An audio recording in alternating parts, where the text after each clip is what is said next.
There is a city that refused to die. It was sacked by barbarians, divided by civil war, and abandoned by its own emperors. Its last ruler in the West was a teenager so irrelevant that no one bothered to record where he died.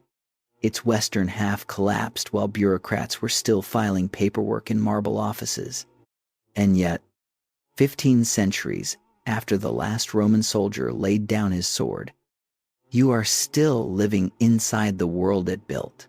The words you use to describe your government, the logic of the contract you signed last week, the shape of your courthouse, the religion practiced by roughly a third of the people alive on Earth today, the legal principle that you are innocent until proven guilty.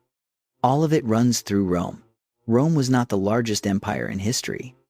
The Mongols covered more ground. It was not the oldest civilization. Egypt had it by 2,000 years. But no other civilization has embedded itself so completely into the foundations of how modern people think power should work, what justice should look like, and why republics fail. This is the entire history of ancient Rome, from a cluster of mud huts on 7 hills above a swampy river, to the greatest empire the Western world has ever seen, to the long, extraordinary collapse that historians are still arguing about today. The question running underneath all of it is simple. What does it actually take to build something that lasts? And why, when it finally falls, does it take everything with it? Chapter 1. 7 Hills and a Founding Myth. Every great civilization tells a story about where it came from. Not a history, a story. And the difference between those two things matters more than most people realize. History is what actually happened. A founding story is what a civilization decides to believe about itself, the values it chooses to place at the very beginning, the character it wants to claim as original. And if you want to understand what Rome became across 1,000 years of expansion, law, civil war, and eventual collapse, one of the most useful places to start is with the story Rome told about its own birth. Because that story was not chosen by accident.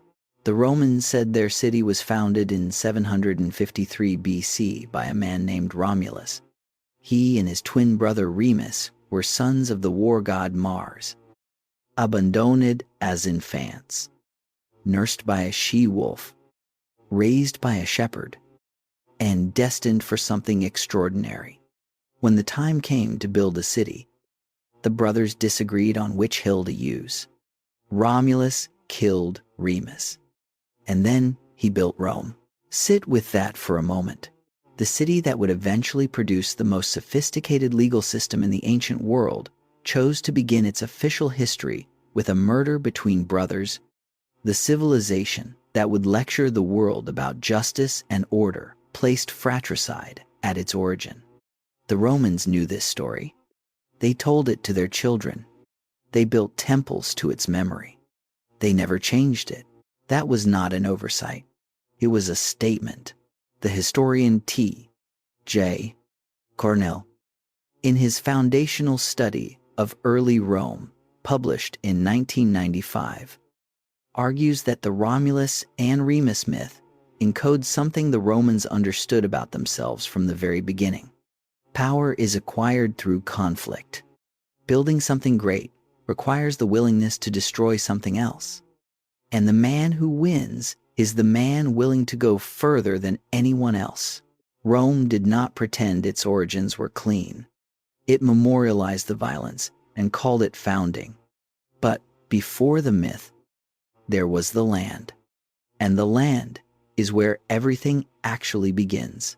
The Italian peninsula in the 8th century BC was not the unified country we recognize today. It was a patchwork of different peoples, languages, and cultures stretched across a peninsula roughly 700 miles long, jutting south into the Mediterranean Sea. The spine of the Apennine Mountains runs down its center like a backbone, dividing the western coastal plains from the Adriatic coast to the east. The western side is where Rome happened, and the reason comes down to one thing: water.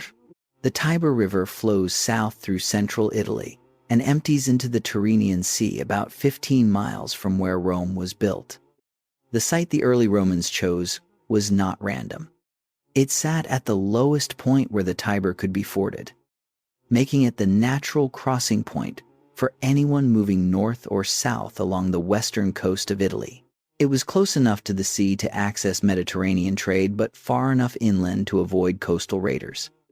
And it sat on a cluster of hills, 7 of them eventually, that provided natural defensive elevation above the surrounding flatlands and the malarial marshes along the river. This was not yet a city. In the 9th and 8th centuries BC, the hills above the Tiber were home to small Latin-speaking farming communities. They lived in oval huts with thatched roofs. They farmed the fertile volcanic soil of the region, called Latium. Archaeologist Andrea Carandini and others have spent decades excavating these settlements. What the evidence shows is a real place, modest and agricultural, with nothing yet that looked like destiny. But there was something nearby that shaped everything Rome became. And it almost never appears in popular histories of Rome at all. To the north, in the region called Etruria, a civilization had been building walled cities, working bronze and iron, and trading across the Mediterranean since at least the 9th century BC. The Etruscans remain one of the most fascinating and least understood peoples of the ancient world. Their language has still not been fully deciphered. Their origins are debated among scholars, but their influence on early Rome was profound and largely invisible. In the way that Rome preferred to remember its own history, the Romans learned from the Etruscans. Urban planning, temple construction, hydraulic engineering that would eventually produce the famous Roman sewer system. The toga, the fasces, that bundle of rods and an axe that became the symbol of Roman official authority, and which reappeared 2,000 years later in the name of Italian fascism. According to Roman tradition, the last 3 kings of Rome were Etruscan. This was not a comfortable fact for Roman national mythology. The Romans handled it the way powerful civilizations often handle uncomfortable facts about their origins. They remembered the kings. They gave them names and stories. And then they constructed the story of their expulsion so that liberation from Etruscan kingship became the founding moment of everything Rome most valued about itself. Roman tradition recorded 7 kings ruling Rome from its founding until 509 BC. The historian Livy, writing in the 1st century BC, gave these kings elaborate biographies and memorable characters. Modern historians approach this tradition with careful skepticism. The scholar Tim Cornell and others have argued that the biographical details of the early kings are almost certainly legendary constructions created centuries after the fact. What we can say with more confidence, drawing on archaeological evidence that has accumulated, particularly since the 1980s, is that Rome in the 7th and 6th centuries BC was a real and growing settlement. By the 6th century, it had a forum. It had temples built in the Etruscan style. It had a surrounding wall. The city that the later Romans mythologized was not entirely myth. And here is what makes Rome's founding story genuinely distinctive from every other ancient civilization's origin myth. The historian Mary Beard, in her landmark study published in 2015, identifies it with characteristic precision. Most ancient civilizations grounded their legitimacy in divine continuity. The pharaoh was a god. The Mesopotamian king was the chosen of the gods. Authority flowed downward from heaven and was not to be questioned. Rome embedded a different assumption entirely. Romulus won. not because the gods guaranteed his victory, but because he was willing to do what his brother was not. Power came from action, from decision, from the willingness to cross a line that someone else hesitated before. That assumption would run like a current through every century of Roman history that followed. It is why Julius Caesar crossing the Rubicon 2,000 years after Romulus killed Remus felt like a repetition of something ancient. It is why Augustus, constructing a monarchy while carefully never calling himself a king, was playing by rules that Rome had encoded into its founding story from the very first day. The she-wolf nursed two brothers. One of them built a city. The other one taught it something it would never forget: that the thing standing between you and what you want to build is always, in the end, another person with the same claim. Civilization begins the moment someone decides the claim matters less than the building. Rome made that decision in blood, and it never quite forgot how. Chapter 2. The kings and the republic they built from rage. There is a particular kind of political transformation that does not come from philosophy or careful deliberation. It does not come from a committee of wise men sitting around a table and designing a better system. It comes from a single act so extreme, so personnel, so impossible to absorb quietly, that it breaks something in the people who witness it and makes the old order permanently unacceptable. Rome's republic was born from exactly that kind of moment. But first, the kings. Roman tradition gave its monarchic period a shape that modern historians treat with appropriate caution. 7 kings across roughly 240 years. From the founding in 753 BC to the expulsion of the last king in 509 BC. The historian T.J. Cornell has argued carefully that while the individual biographical details of these kings are largely legendary, the broad outline of Rome's development during this period is supported by archaeological evidence. Rome grew.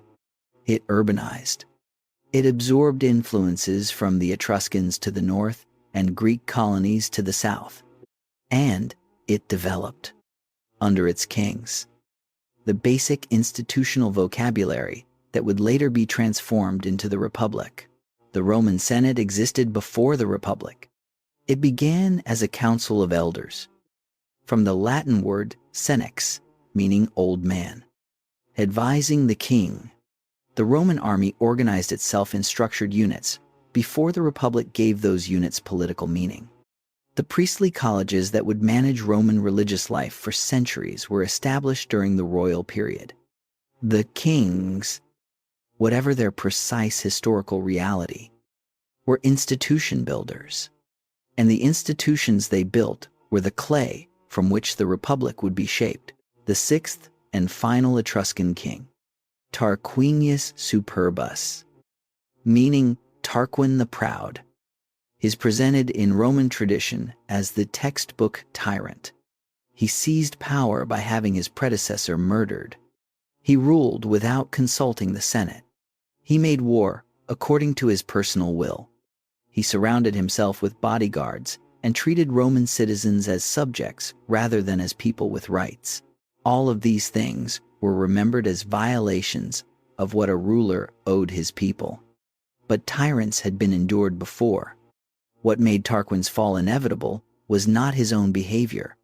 It was the behavior of his son. The story of Lucretia is one of the most consequential stories in Roman history, and it deserves the full weight the Romans themselves gave it. Lucretia was a Roman noblewoman, wife of a prominent Roman named Collatinus. By the accounts that survive, she was famous for her virtue. In the Roman understanding of that word, virtue in a woman meant chastity, loyalty to her husband, and devotion to her household. She was, in the Roman imagination, the ideal of what a Roman woman should be. Sextus Tarquinius, the son of the king, came to her house as a guest. In the night, He went to her room with a weapon and raped her. He threatened that if she resisted or spoke, he would kill her and a slave and place their bodies together. Claiming to have caught her in adultery, he understood that the threat to her reputation was more powerful than the threat to her life. In Rome's honor culture, a dead woman accused of adultery was still disgraced. The next morning, she summoned her father and her husband. She told them exactly what had happened. She named Sextus Tarquinius. She asked for their oath of revenge. And then she killed herself. Because, in the Roman conception of honor, a woman who had been violated could not continue living as though nothing had happened. Her suicide was not weakness. In the Roman understanding, it was the most powerful statement she could make. She refused to allow her violation to define her life on someone else's terms. Her father and husband, joined by a man named Lucius Junius Brutus, carried her body into the Roman Forum. They showed the Romans what had been done, and the Romans drove out the king, Livy.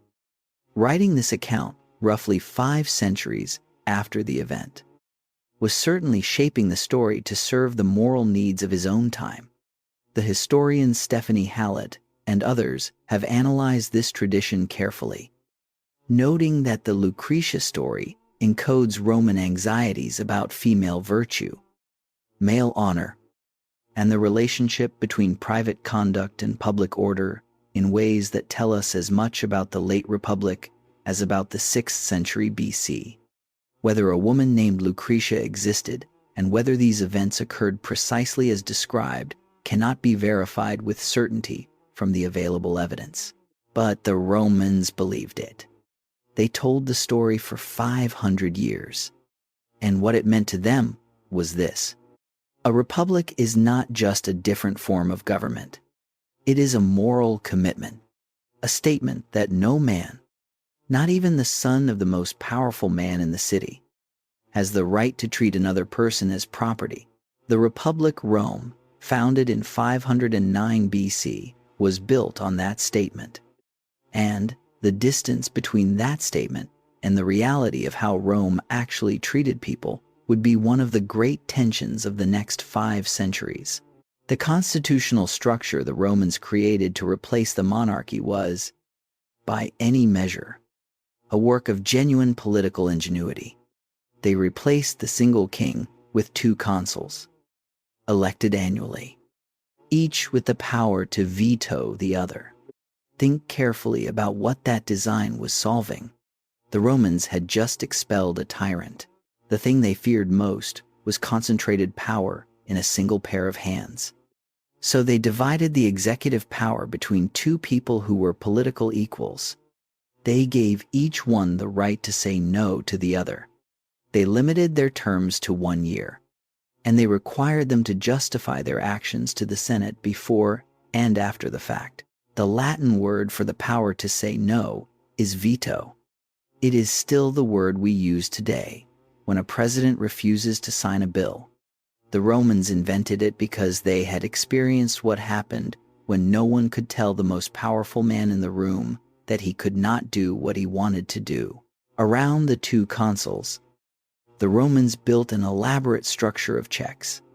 The Senate controlled finances, foreign policy, and the assignment of provinces. Praetors administered justice. Quaestors managed finances. Censors counted the citizens. And sitting outside the entire structure, available only in genuine emergencies, was one of the most interesting offices in the history of government. The dictatorship, when Rome faced a crisis requiring unified command. The Senate could appoint a single man to hold supreme power for a maximum of 6 months, after which he was required to resign. The office was not a failure of Republican principles. It was an acknowledgement that Republican principles, in genuine extremity, needed a temporary suspension to survive. The Romans were realistic enough to build the emergency exit into the structure itself, but the republic they built was not. In practice, the balanced system that Roman writers celebrated. Real power resided in the Senate, dominated by a relatively small number of aristocratic families who rotated the major offices among themselves. The popular assemblies that elected magistrates were organized in ways that gave disproportionate weight to the wealthy. A poor Roman citizen had the right to vote, but his vote counted for far less than the vote of a rich one. The conflict between the old aristocracy, called patricians, and the common people, called plebeians, ran through the entire first 2 centuries of the Republic. The plebeians had no access to written law, which was administered by patrician priests who could interpret it however convenience required. They could not hold the highest offices. Their response was collective action of a kind the patricians could not ignore. On several occasions, the plebs simply left Rome. They walked out of the city, camped on a hill outside, and refused to return. No army, no plebeian labor, no plebeian tax revenue.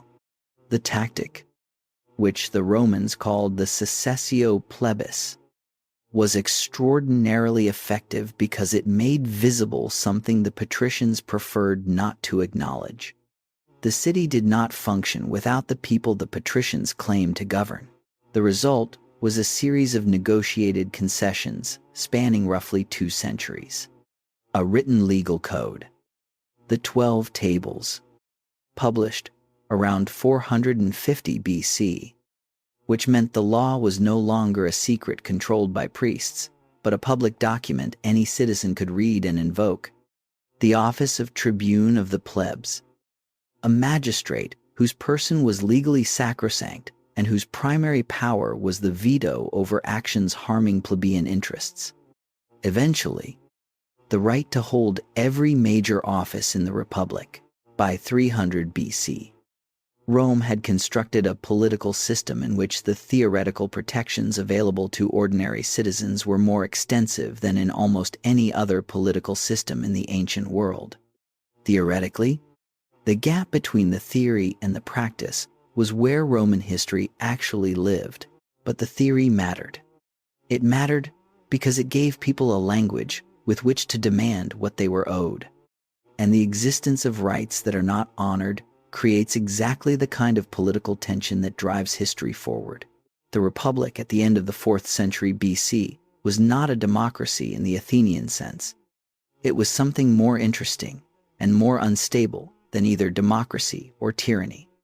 It was a system built around the genuine conviction that concentrated power was the greatest threat to civilized life, equipped with multiple mechanisms to prevent any single person from accumulating too much of it, and populated by intensely ambitious men who spent their entire careers trying to accumulate exactly that. The tension was structural.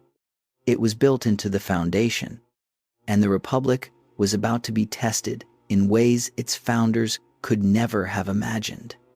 Not by internal corruption, not yet, but by enemies from outside who would push Rome to the edge of survival and, in doing so, transform a city on 7 hills into something the ancient world had never seen.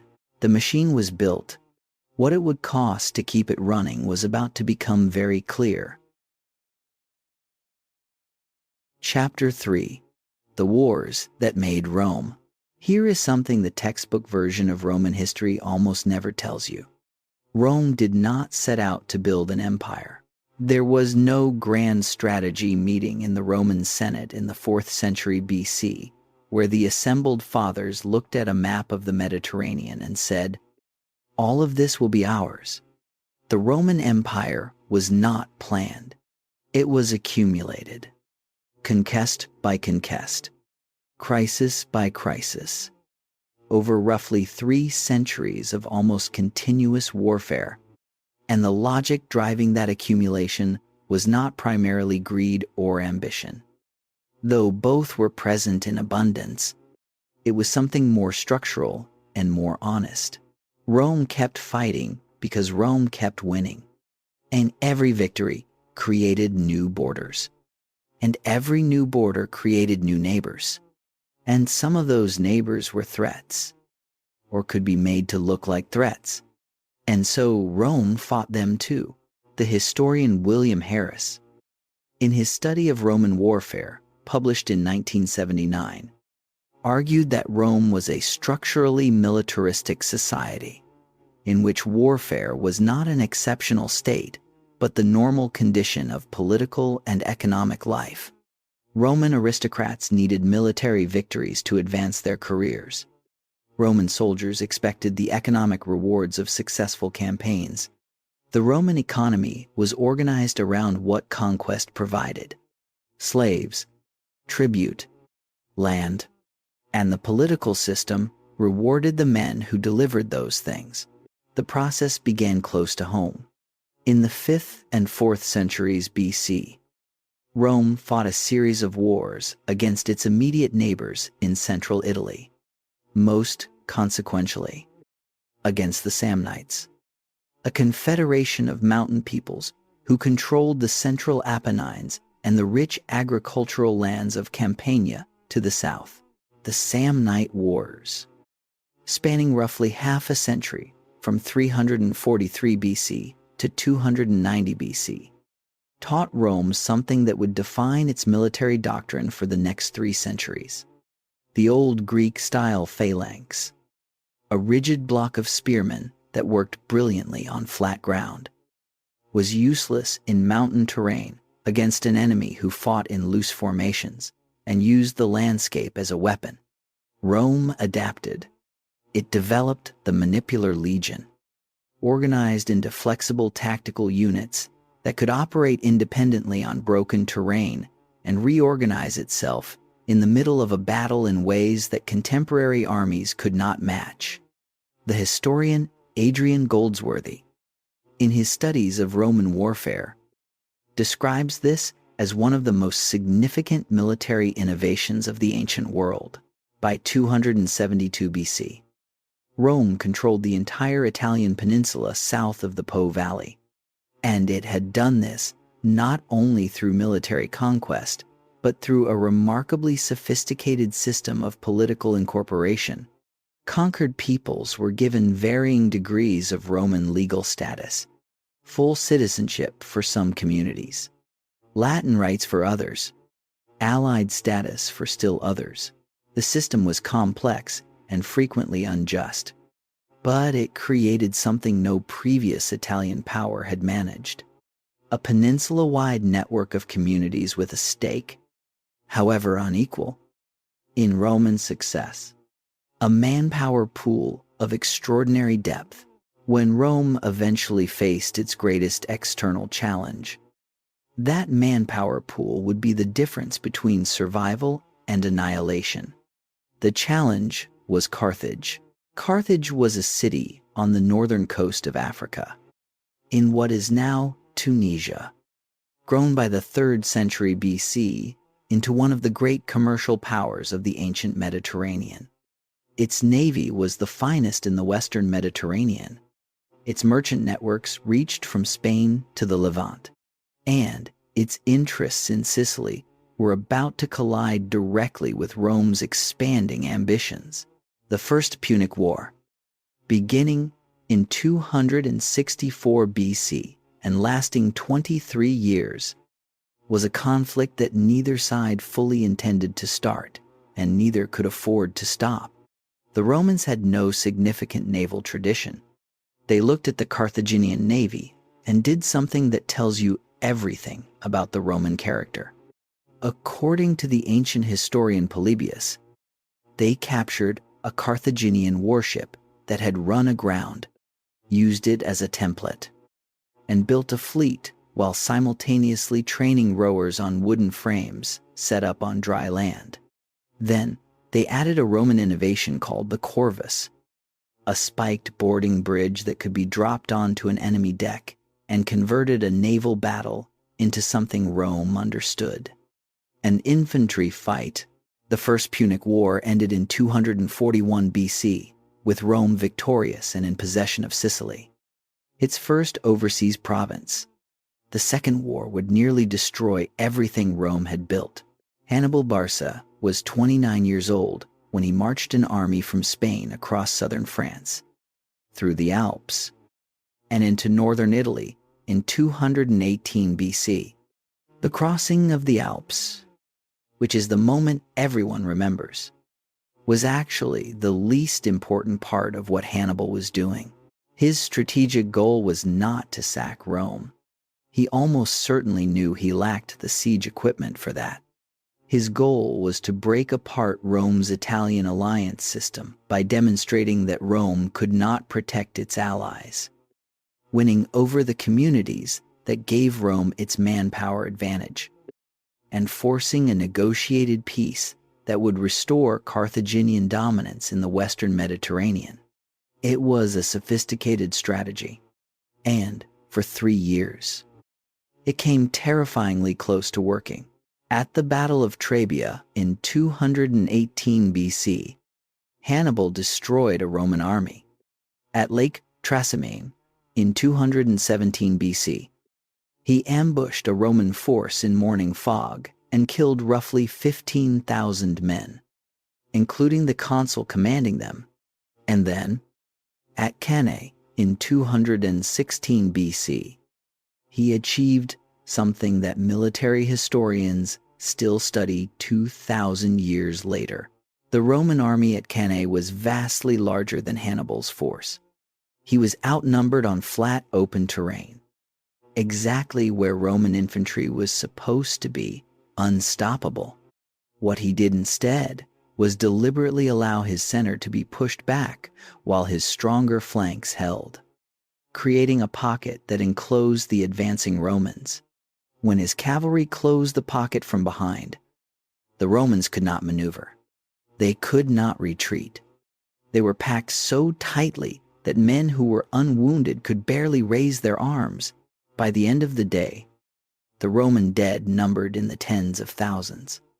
Ancient sources give figures ranging from 50,000 to 70,000, though modern historians, including Adrian Goldsworthy, treat precise casualty counts from ancient battles as approximations given the limitations of ancient record-keeping. What is not disputed is the scale. Multiple Roman consuls, the cream of the Roman aristocracy, the backbone of the Senate, dead in a single afternoon, and Rome did not negotiate. This is the moment in Roman history that, more than almost any other single event, tells you what Rome actually was.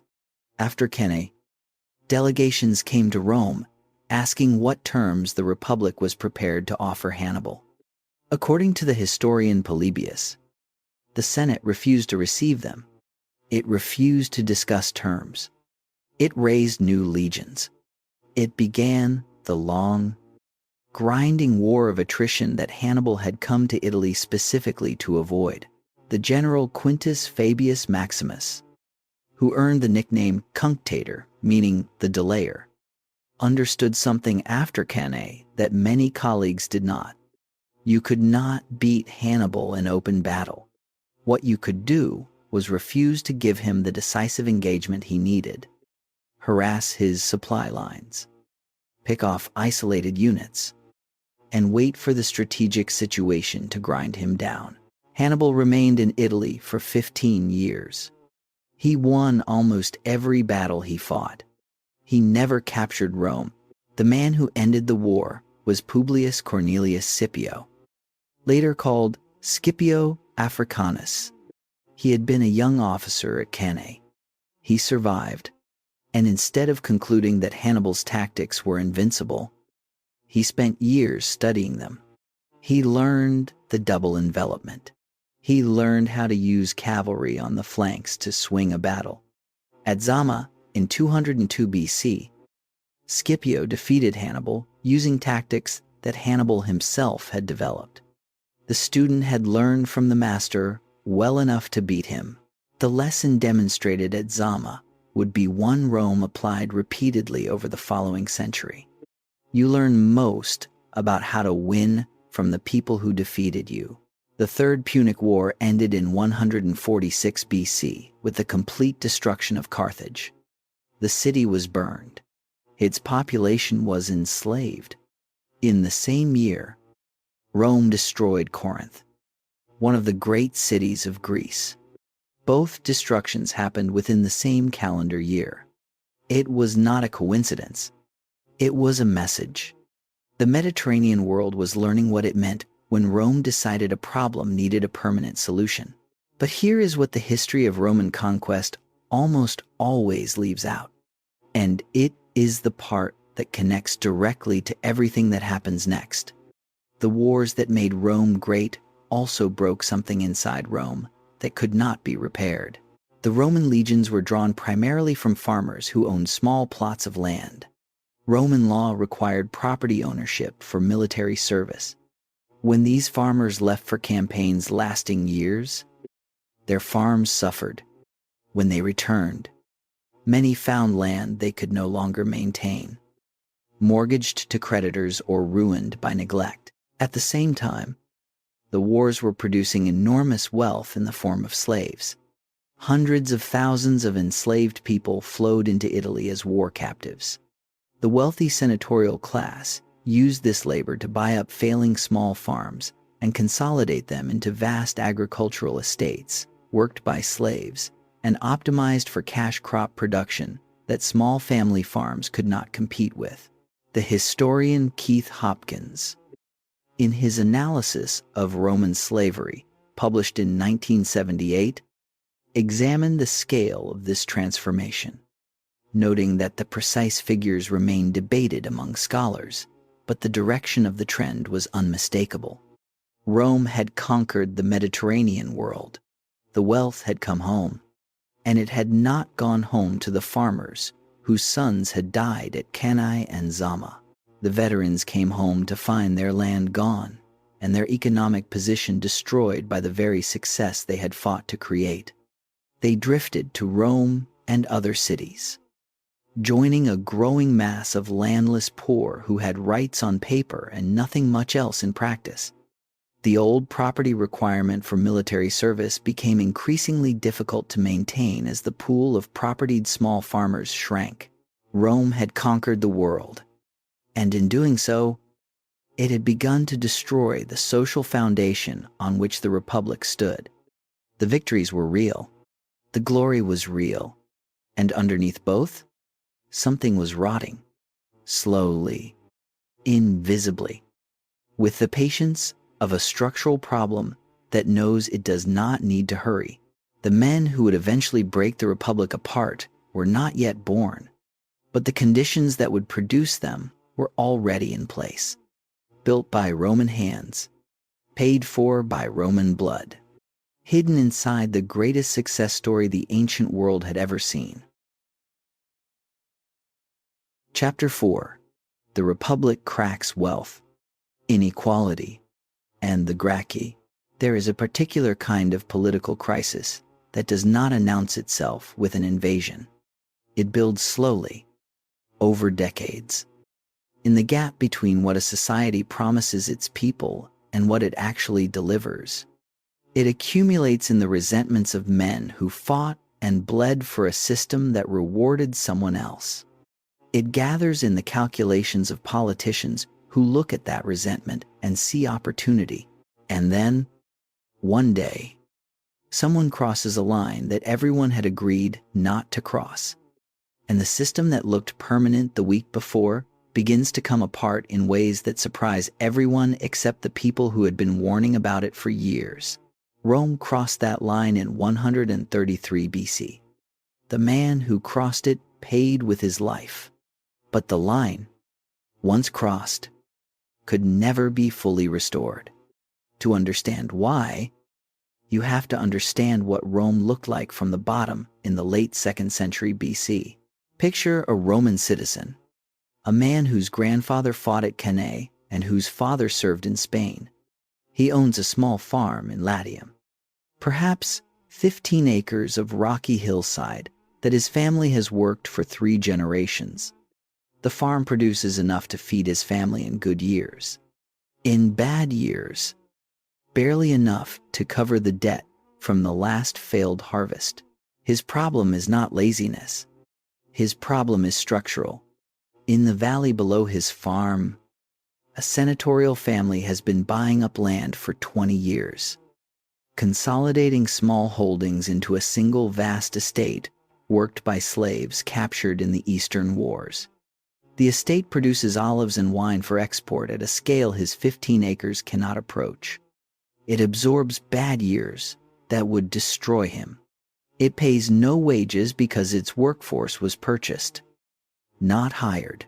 He cannot compete with this. His sons cannot compete with this. On by one, the small farms around him are sold. The men who sell them drift to Rome, where they join the growing mass of landless citizens who have rights on paper and nothing much else in practice. This was not a secret. Roman writers described it openly.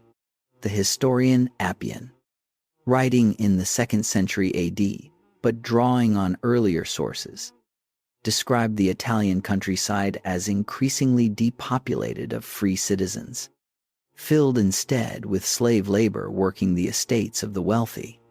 Whether that picture was somewhat exaggerated for rhetorical effect, as the historian Nathan Rosenstein and others have argued, the underlying trend was real, and its political and military consequences were becoming impossible to ignore. The most immediately pressing consequence was military. Rome's army required property-owning citizens. The property qualification had been lowered repeatedly as the pool of qualifying men shrank. But even the lowered threshold was becoming difficult to meet. At the same time, Rome's military commitments were expanding. Spain required permanent garrisons. The eastern Mediterranean required intervention. The northern frontier faced new pressure. The Republic needed soldiers. It was systematically destroying the social class from which soldiers came. Into this situation, in 133 BC, stepped a young man named Tiberius Sempronius Gracchus. Tiberius was not a radical outsider. He was about as inside the Roman establishment as possible. His father had been a celebrated general and diplomat. His mother, Cornelia, was the daughter of Scipio Africanus, the man who defeated Hannibal. His brother-in-law was the general who had destroyed Carthage. He was educated, well-connected, and possessed of a moral seriousness that made him look at the Italian countryside and decide that someone had to act. What he proposed was, in legal theory, relatively modest. Roman law had long included provisions against any individual holding more than a certain amount of public land that technically belonged to the Roman state, but had been occupied by wealthy families for generations as though it were their private property. Tiberius proposed enforcing this existing limit and redistributing the excess to landless citizens in smaller allotments. Not confiscation. Enforcement of a law that everyone had agreed to and no one had bothered to apply for over a century. But the practical effect was a direct attack on the economic interests of the senatorial class. And the political method Tiberius used made things considerably worse. When a rival tribune used his veto to block the legislation, Tiberius called a vote to remove him from office mid-term. The assembly voted to remove him. The legislation passed.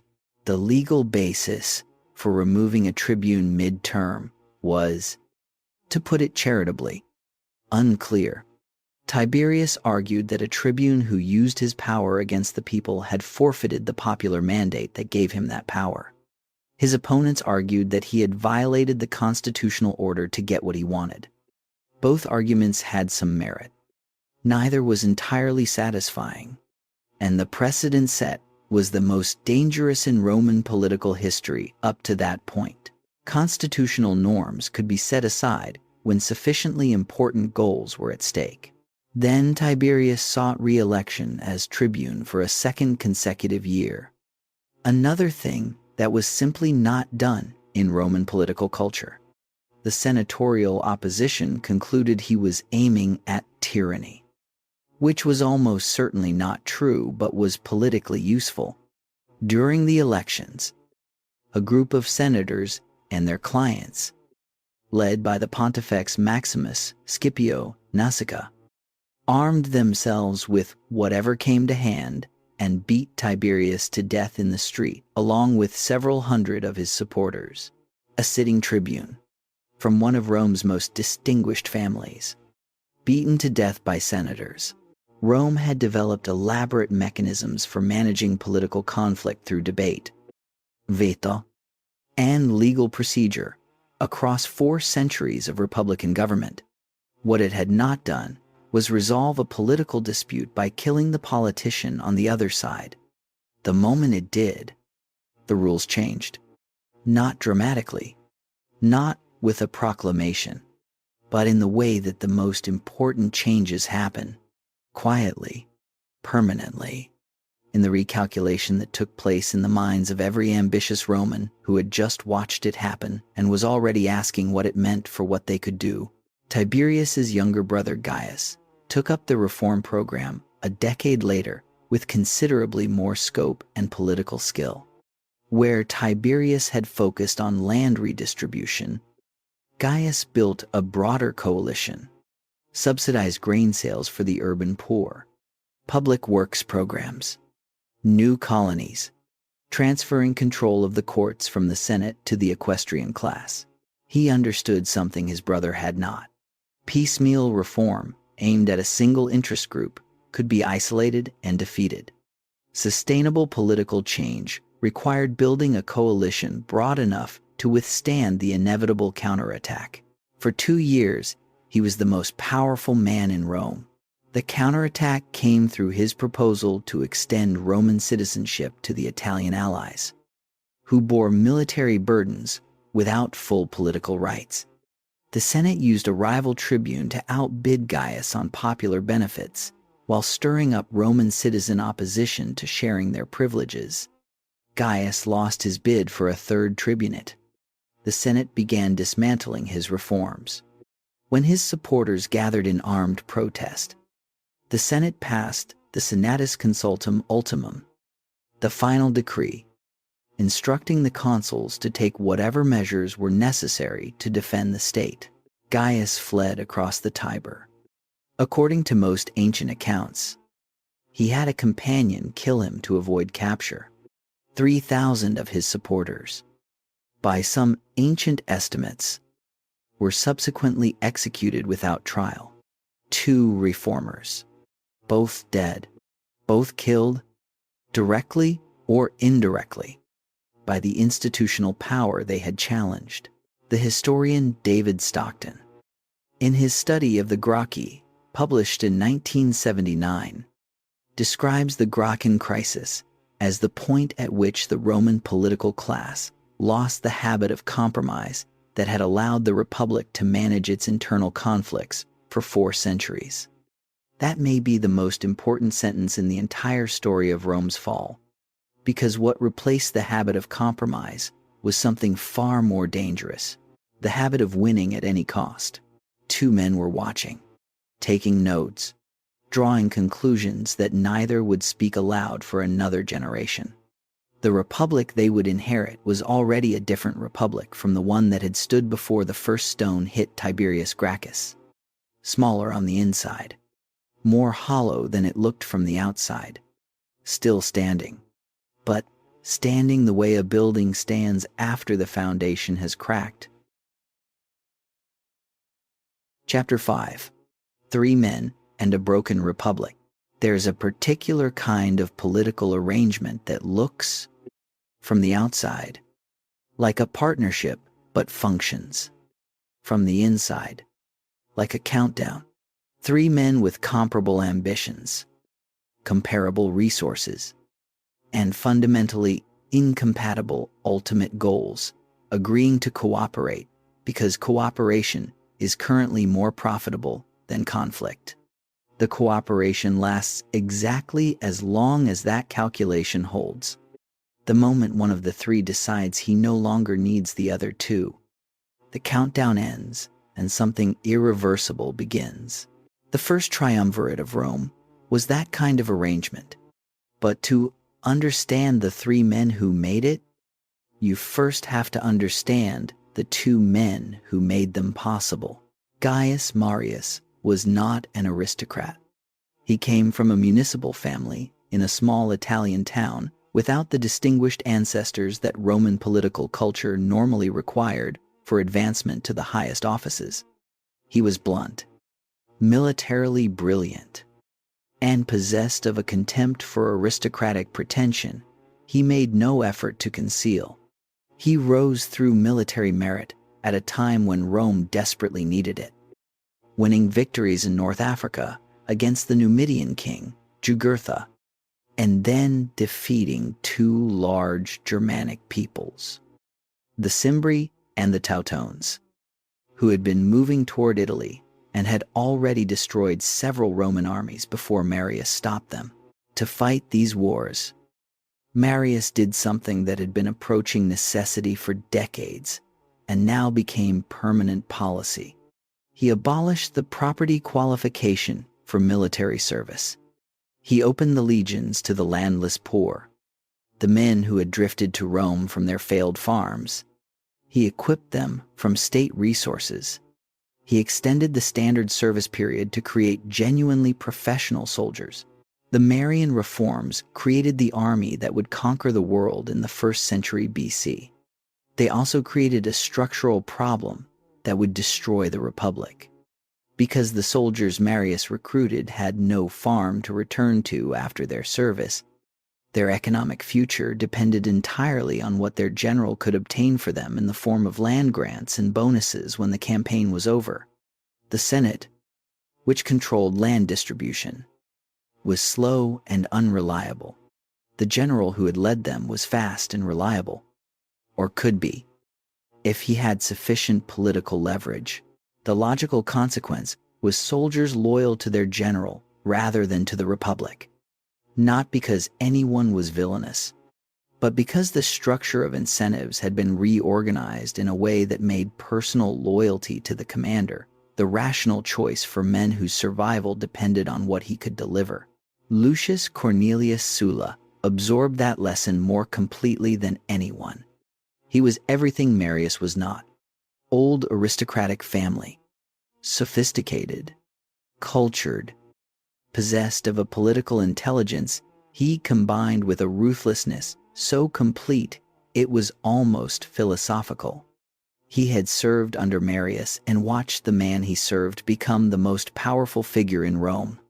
He drew his own conclusions. When the Senate assigned Sulla the eastern command against Mithridates in 88 BC, and a tribune transferred it to Marius through popular assembly, Sulla did something that had no precedent in Roman history. He marched his legions on Rome. No Roman general had ever done this. When Sulla's officers learned what he intended, most refused to follow him. His soldiers followed him without hesitation, because their loyalty was to him, not to the institution whose capital he was marching on. Sulla took Rome, reversed the legislation that had stripped him of his command, left for the east, came back victorious in 83 BC, fought a civil war against the faction that had retaken Rome in his absence, won, had himself appointed dictator with no time limit specified, violating the entire purpose of the office, published proscription lists, killed men he simply did not like, killed relatives of men he had already killed, eliminated an entire generation of Roman political opposition with systematic thoroughness, and then, in 79 BC, he resigned. He retired to his country estate and died the following year. He had done it to show that he could, and in doing so, he taught the most dangerous lesson in Roman political history. It was possible to take everything, to use the army to seize the state, kill your enemies, rewrite the rules, and then walk away intact. The Constitution was not a set of inviolable laws. It was a set of conventions that held as long as the people with armies agreed to honor them. Stop honoring them, and nothing remained to hold. A generation later, 3 men would study that lesson. Each would draw a slightly different conclusion, and the difference between those conclusions would determine the fate of the Republic. Marcus Licinius Crassus was the richest man in Rome and possibly the richest man in the ancient world. He owned silver mines, vast real estate, and famously, an innovative fire brigade that would arrive at burning buildings and negotiate a purchase price with the panicking owner before extinguishing the flames.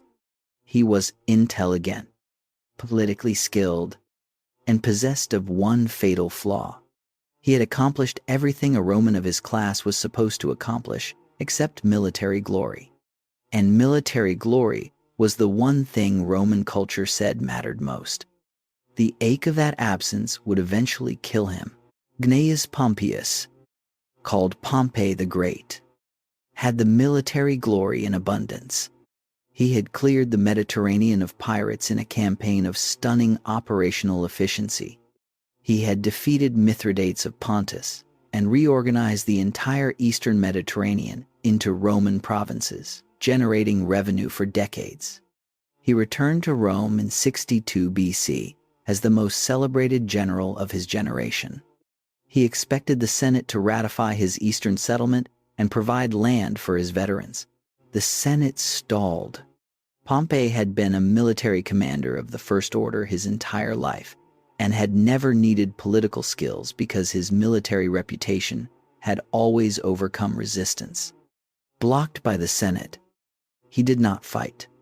He sulked, and in his sulking, he became available. Gaius Julius Caesar was the most dangerous of the 3, and, in 62 BC, also the most obviously precarious. He was deeply in debt, the kind of debt that could end a political career if creditors called it in simultaneously. He had a reputation for brilliance and unreliability in roughly equal measure. He was charming, intellectually formidable, and possessed of a political intelligence that seemed to operate at a speed his contemporaries could not quite match. He was also a genuine ideologist in a way that neither Crassus nor Pompey was. Caesar came from an old patrician family that had associated itself with the populares, the faction claiming to represent the people against the senatorial aristocracy. Whether this was sincere conviction or tactical calculation is a question historians, including Adrian Goldsworthy, have examined without resolution. What is clear is that Caesar's political style, his theatrical generosity toward crowds and soldiers, his conspicuous contempt for aristocratic privilege, was consistent across decades in ways that suggest something more than pure performance. The 3 men made their arrangement in 60 BC. Caesar would become consul. He would push through the land distribution Pompey's veterans needed and the eastern settlement Pompey required, giving Pompey what the Senate had refused. Crassus would have his political debts settled and his business interests protected. In return, both men provided political support and financial backing for Caesar's consulship and for what came after. Caesar's consulship in 59 BC was a masterclass in the use of power by a man who understood that constitutional forms were tools rather than constraints. When his consular colleague Bibulus attempted to block legislation through religious obstruction, declaring he had seen bad omens and that no legal business could therefore be conducted, Caesar ignored him and held the assemblies anyway. Bibulus withdrew to his house and spent the rest of the year issuing proclamations that Caesar equally ignored. Roman wits called the year not the consulship of Caesar and Bibulus, but the consulship of Julius and Caesar. After his consulship, Caesar obtained a command in Gaul. He extended it, through aggressive interpretation of his mandate, to encompass the conquest of what is now France. Belgium, and parts of Germany and Britain. The Gallic campaigns lasted 9 years. He conquered territory of roughly 500,000 square miles, inhabited by several million people. He wrote his own account of the campaigns, the Gallic Wars, in the third person with a spare precision that somehow makes the violence more rather than less disturbing to encounter. He does not dwell on the killing. He accounts for it efficiently and without evident discomfort, as a series of necessary outcomes. The ancient sources give figures for Gallic casualties that most modern historians treat as significant overestimates given the limits of ancient record-keeping. But recent archaeological research has increasingly confirmed that the demographic impact on Gaul was severe and long-lasting. Caesar's own account describes the near extermination of entire peoples in terms that the historian Tom Holland and others have noted sit uncomfortably alongside his reputation as a man of culture and clemency. Meanwhile, the triumvirate was coming apart under the pressure of its own internal logic. Crassus died. He had finally obtained his military command. An invasion of Parthia in 53 BC, and led it to catastrophe at the Battle of Carrhae, where Parthian horse archers destroyed his army and killed him. With him died the third pole of the arrangement that had balanced the other two. Pompey's wife, Julia, Caesar's daughter, had died in 54 BC. She had been, improbably, a genuine bond of affection between two men who had every structural reason to become enemies. With her death, the personal connection dissolved. What remained was the political calculation, and the political calculation was becoming unfavorable to Pompey. The Senate cultivated Pompey as a counterweight to Caesar's growing power. Pompey accepted the cultivation. He married into the family of Caesar's most committed enemies. He accepted the Senate's framing that Caesar had become a danger to the Republic. The legal mechanism the Senate reached for was the expiration of Caesar's command. When his term ended, he would become a private citizen and could be prosecuted for the constitutional violations of his consulship and the wars he had fought. His enemies were explicit about their intentions. The moment he crossed back into Italy without his army, they would destroy him. Caesar proposed a mutual disarmament. He would give up his command if Pompey simultaneously gave up his. The Senate rejected it. Caesar offered a series of reduced compromises. Each one was rejected. On the night of January the 10th, 49 BC, Caesar crossed the Rubicon River with 1 legion.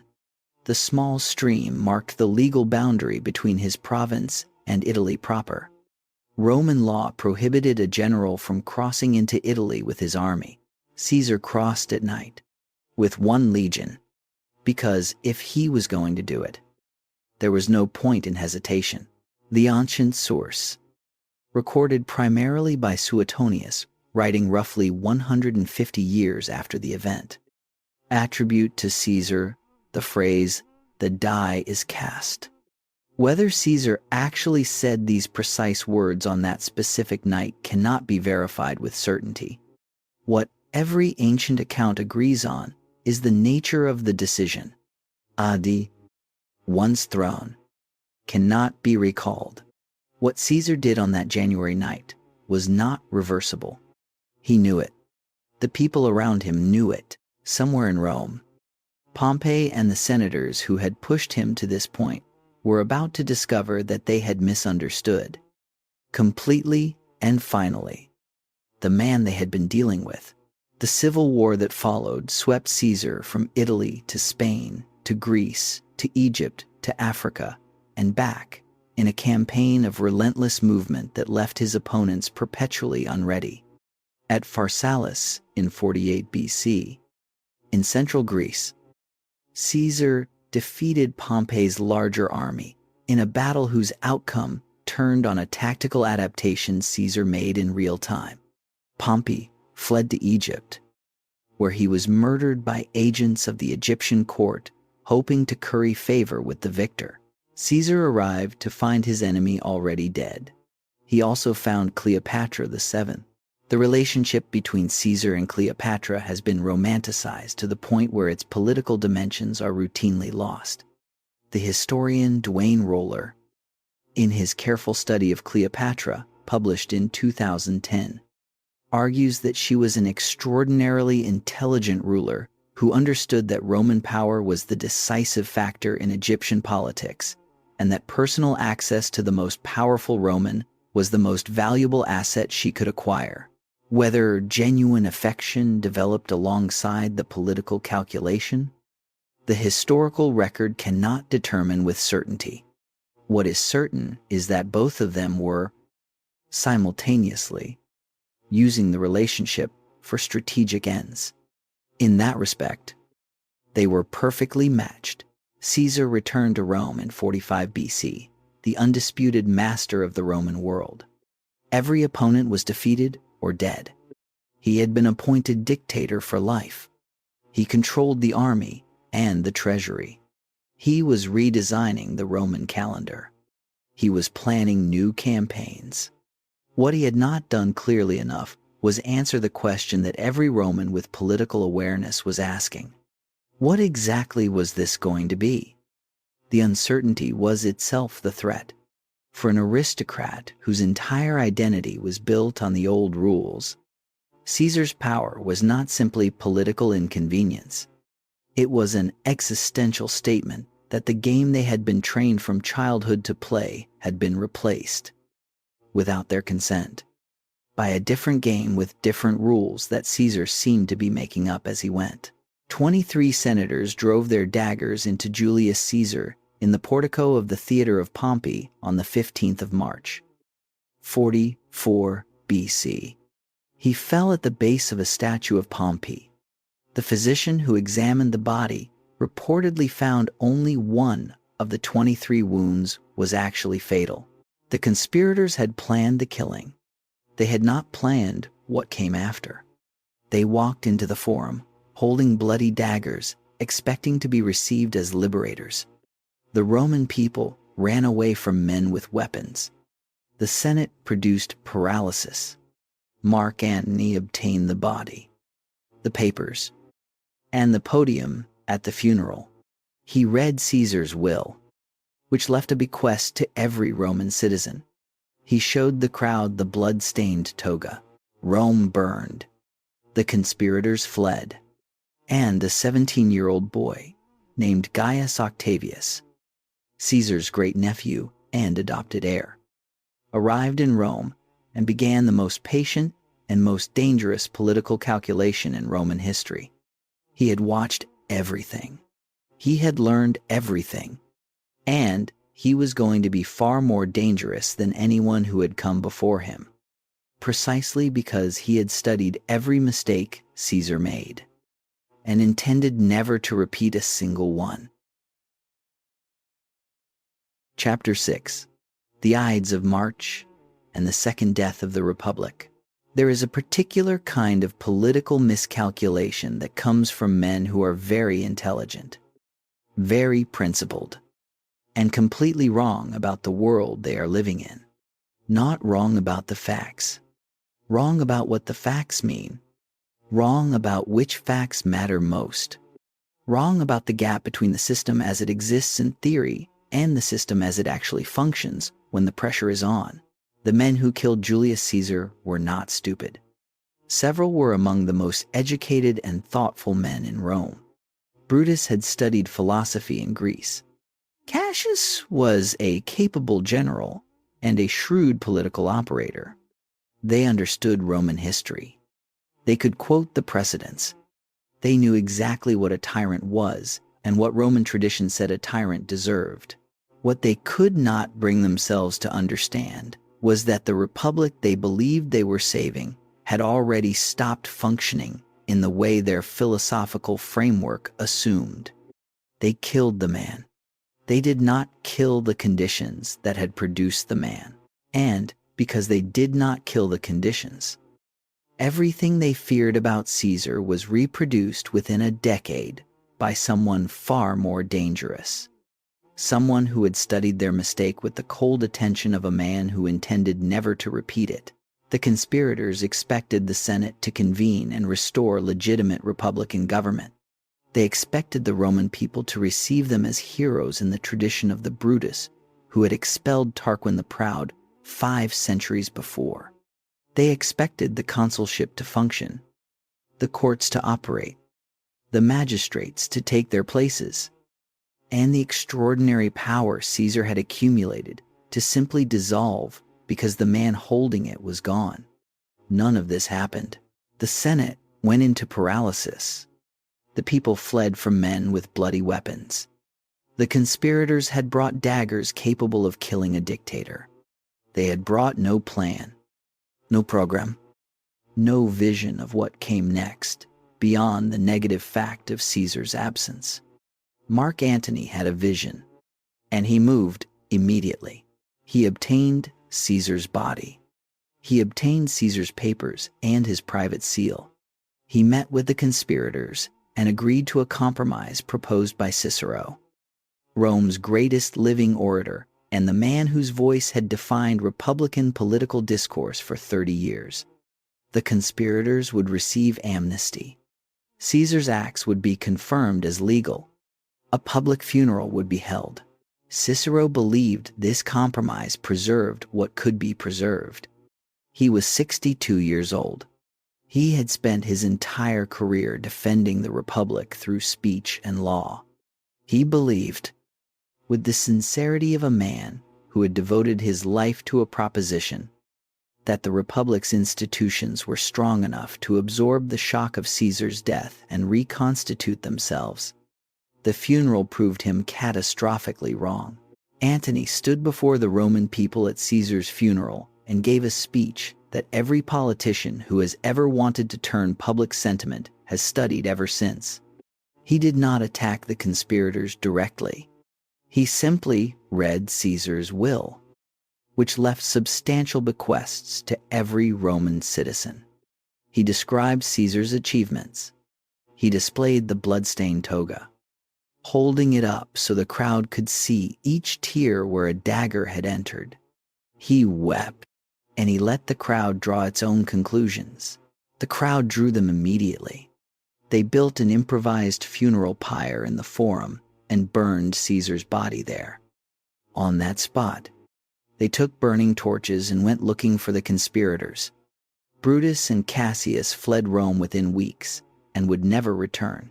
The compromise Cicero believed would hold lasted approximately 3 months. What Rome actually had was not a restored republic, but a power vacuum being filled by competing forces. Antony in the west with Caesar's veterans, Lepidus with legions in Gaul and Spain, and the 17-year-old who had arrived in Rome and had not yet done anything obvious enough to make anyone take him seriously. Gaius Octavius was 18 years old when he learned that Caesar had been murdered and named him primary heir. He had a slight build, recurrent health problems, no military reputation, and no political base of his own. Everything he had was the name he now bore, and the loyalty that name commanded among Caesar's veterans. He understood immediately what that name was worth and what it required. He crossed to Italy. He began paying the legacies from Caesar's will out of his own resources when Antony refused to release the funds. He raised troops from Caesar's veterans, who knew the name and responded to it without hesitation.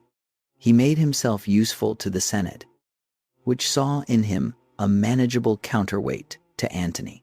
Cicero wrote letters describing Octavian as a talented boy who could be honored and then set aside when his usefulness was exhausted. It was possibly the most catastrophic political misjudgment of Cicero's long career. And Cicero had not made many.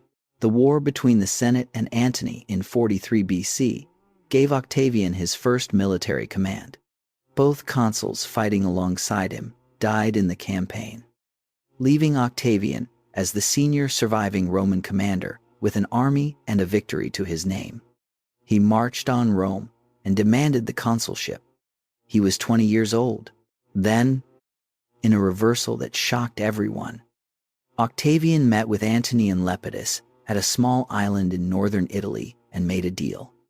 The Second Triumvirate was formal legislation, giving the three men joint dictatorial power for 5 years to, and this is the phrase they actually used, reconstitute the Republic. What they were actually doing was eliminating their enemies. The proscriptions of the Second Triumvirate went further than anything Sulla had done. Thousands of names were placed on the lists. Men were killed for their wealth as much as for their politics. The three triumvirs agreed to sacrifice each other's enemies in exchange for sacrificing their own. Antony's uncle was listed. Lepidus's brother was listed.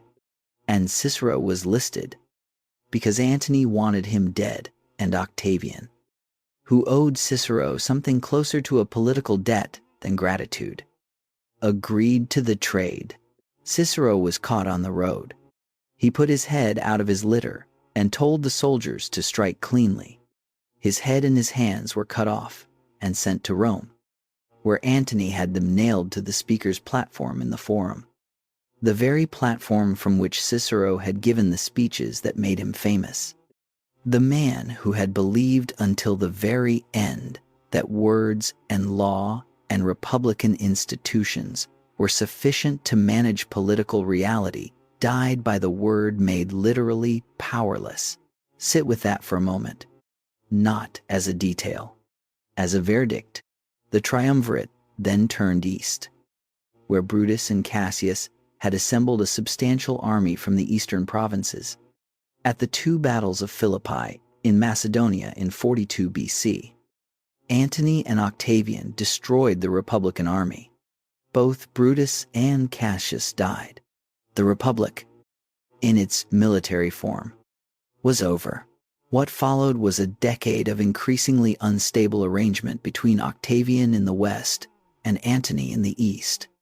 Antony's relationship with Cleopatra has been so thoroughly romanticized that its political dimensions are routinely obscured. The narrative of the grand romance that destroyed a Roman hero is substantially a construction of Octavian's propaganda and needs to be read as such. The historian Dwayne Roller and others who have examined this period carefully note that virtually everything we know about Antony's behavior in these years comes through sources shaped by Octavian's political needs. Octavian needed a war against Antony. He needed it to be not a civil war between Romans, which was exhausting and politically costly, but a foreign war against a foreign queen who had seduced a Roman from his duties. He needed Cleopatra to be the villain. He made her the villain. The war was voted by the Senate, not against Antony, but against Cleopatra. The framing held for 2,000 years of historiography. The Battle of Actium, on September the 2nd, 31 BC, ended the conflict. Antony and Cleopatra's fleet attempted to break out of a naval blockade that Octavian's admiral Agrippa had maintained for months. The breakout partially succeeded, but Antony lost the strategic position he needed. He retreated to Egypt. Octavian followed. Antony's remaining troops dissolved. Antony fell on his sword. Cleopatra, finding herself a prisoner who would be displayed in Octavian's triumph in Rome, chose death instead. She died, according to the most famous ancient account, from the bite of an asp, though the historian Dwayne Roller notes that the precise method of her death cannot be established with certainty from the surviving sources. Octavian was 32 years old. He controlled the Roman world. Every rival was dead. Every army answered to him. Now came the most important political decision in the history of Rome. He had watched Caesar. He knew exactly what had happened to Caesar and why. Caesar had made his dominance visible. He had accepted titles and honors that announced his supremacy. He had made the senators feel that their traditional position was not merely reduced but eliminated. and he had been killed for it by men who could not tolerate the elimination. The lesson was not that accumulating power was dangerous. The lesson was that making the accumulation visible was dangerous. In January of 27 BC, Octavian appeared before the Senate and announced that the emergency was over. He was returning all provinces and armies to the control of the Senate and the people of Rome. He was restoring the Republic.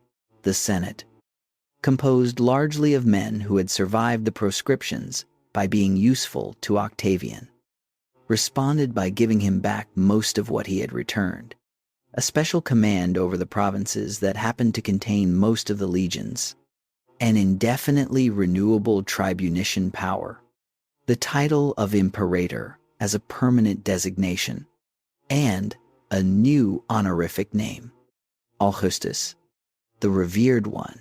He never called himself king. He called himself the first citizen. He wore the toga of a private citizen. He attended Senate meetings and waited his turn to speak. But his household was effectively the government.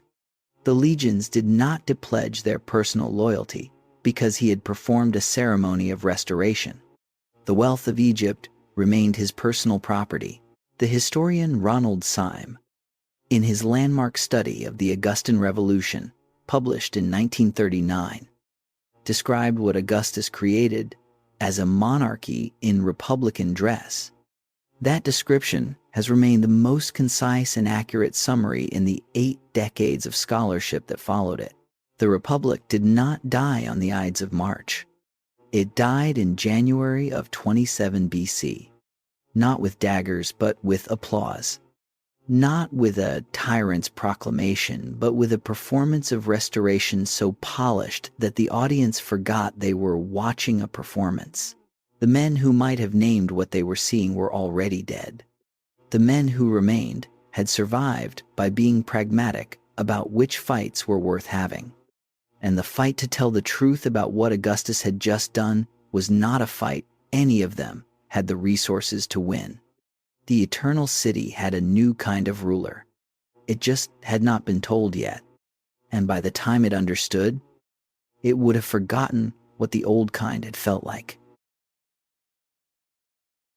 Chapter 7. Augustus, and the art of pretending not to be an emperor. Every political system produces the leader it deserves, not as a moral judgment, as an observation about the relationship between what a society believes about itself and the kind of authority it will accept. Rome, in 27 BC, believed it was a republic. It had believed this for nearly 5 centuries. It had fought civil wars, survived constitutional crises, and endured proscriptions and dictatorships, all within the framework of that belief. It could not accept a king. It would not tolerate the word. So, Augustus gave it something the word could not touch. He gave it a republic that had one man at the center of everything, and called that man by every title except the one that mattered. What he built in the 45 years of his rule, from 27 BC to 14 AD, was the most consequential act of political architecture in Western history.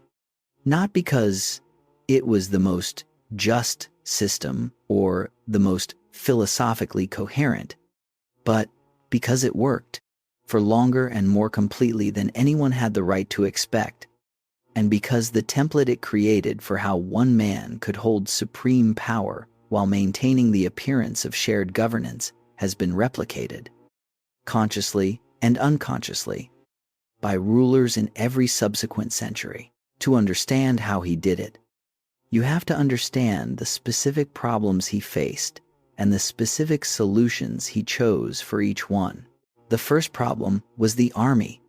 The civil wars had produced roughly 60 legions scattered across the Roman world, most of them owing personal loyalty to commanders rather than to any state that had barely functioned as a coherent entity for decades. Augustus settled approximately 300,000 veterans in colonies across Italy and the provinces. a process requiring enormous financial resources and careful political management. He reduced the total number of legions to 28, and then he institutionalized the personal loyalty that had always been the Principate's real foundation, requiring soldiers to swear their oath to him by name. And after his death to his successors by name, the army became his army. The fiction that it served the Republic was maintained in legal form. But everyone who thought carefully about the arrangement understood that the powers flowed from the army rather than from the Senate, and that the Senate's role was to provide legitimate cover for a military reality it could not alter. The second problem was money.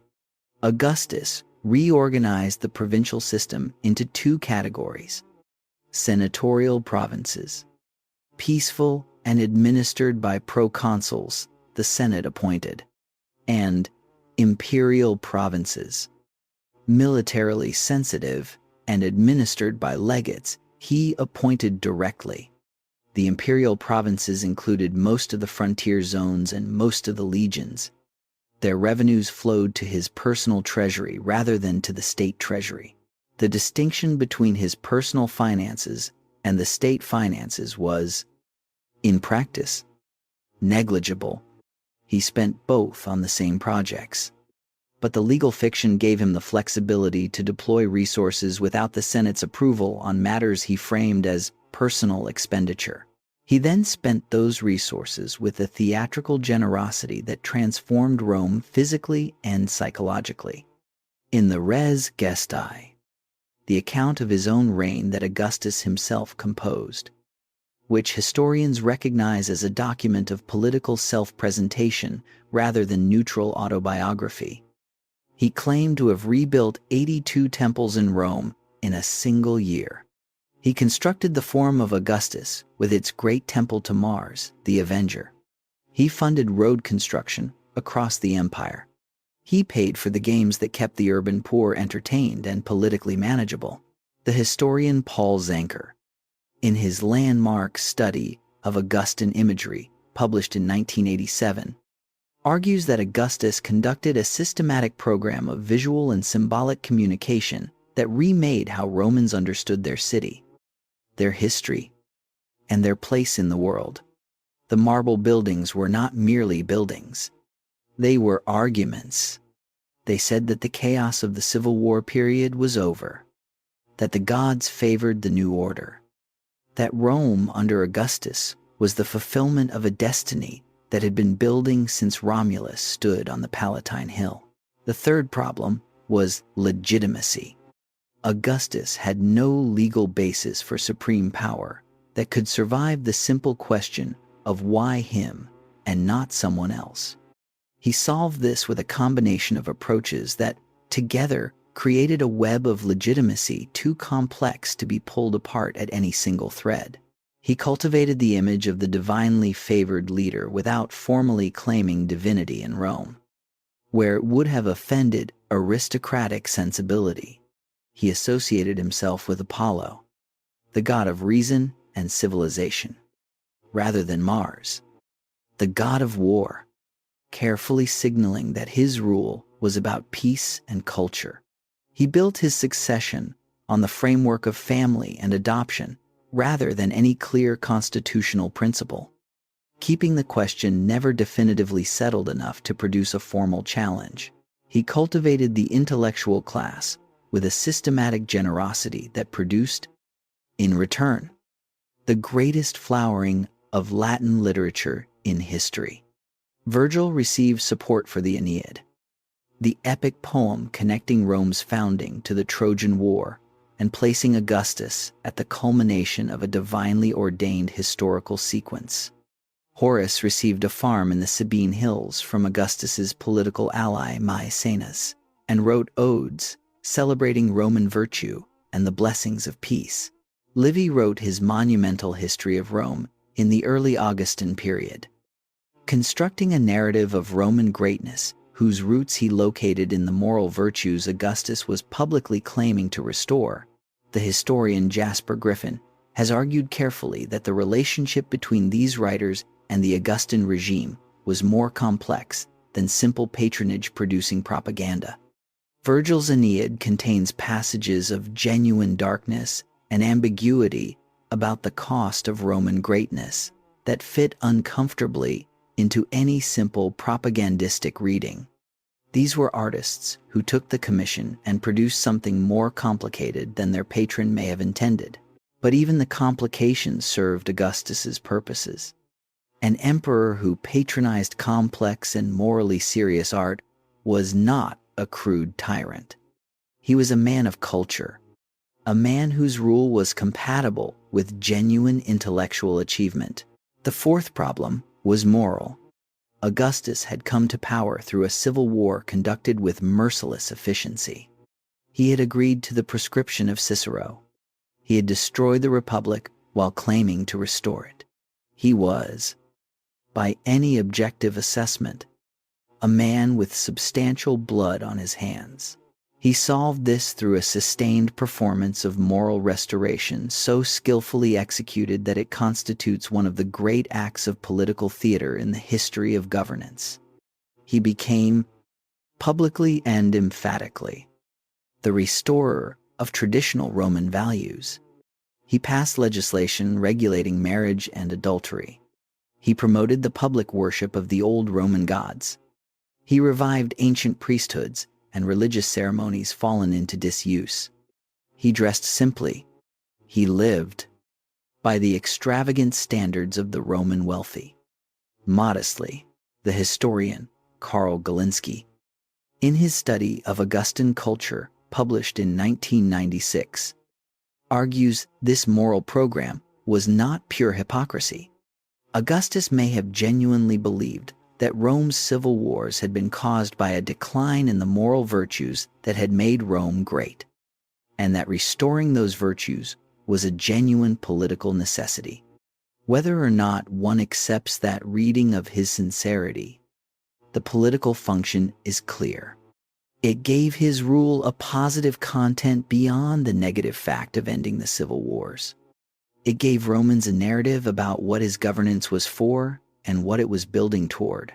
Against this extraordinary performance, there were failures and cruelties that the performance could not entirely conceal. His daughter, Julia, used as a political instrument in a series of marriages arranged entirely for dynastic purposes, was eventually exiled for adultery in a move that most historians read as political rather than purely moral. Since her social circle had become a focus of opposition to his succession plans, the poet Ovid was exiled to the Black Sea, the ancient sources mentioning a poem and a mistake, and died there, never permitted to return, which tells you something about the limits of Augustan tolerance for cultural voices that did not fit his program.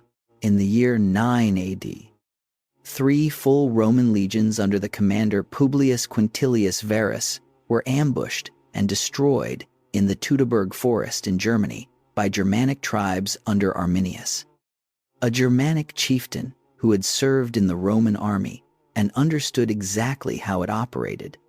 Roughly 20,000 Roman soldiers died over 3 days in the forest. The historian Suetonius, writing roughly a century after the event, records that Augustus was so devastated that he would reportedly beat his head against a wall and cry out for Varus to give him back his legions. Though, as with many such vivid details from ancient biography, whether this reflects what actually happened or is a later literary construction cannot be confirmed with certainty. What is certain is the strategic consequence. The Rhine became the permanent northeastern frontier of the empire.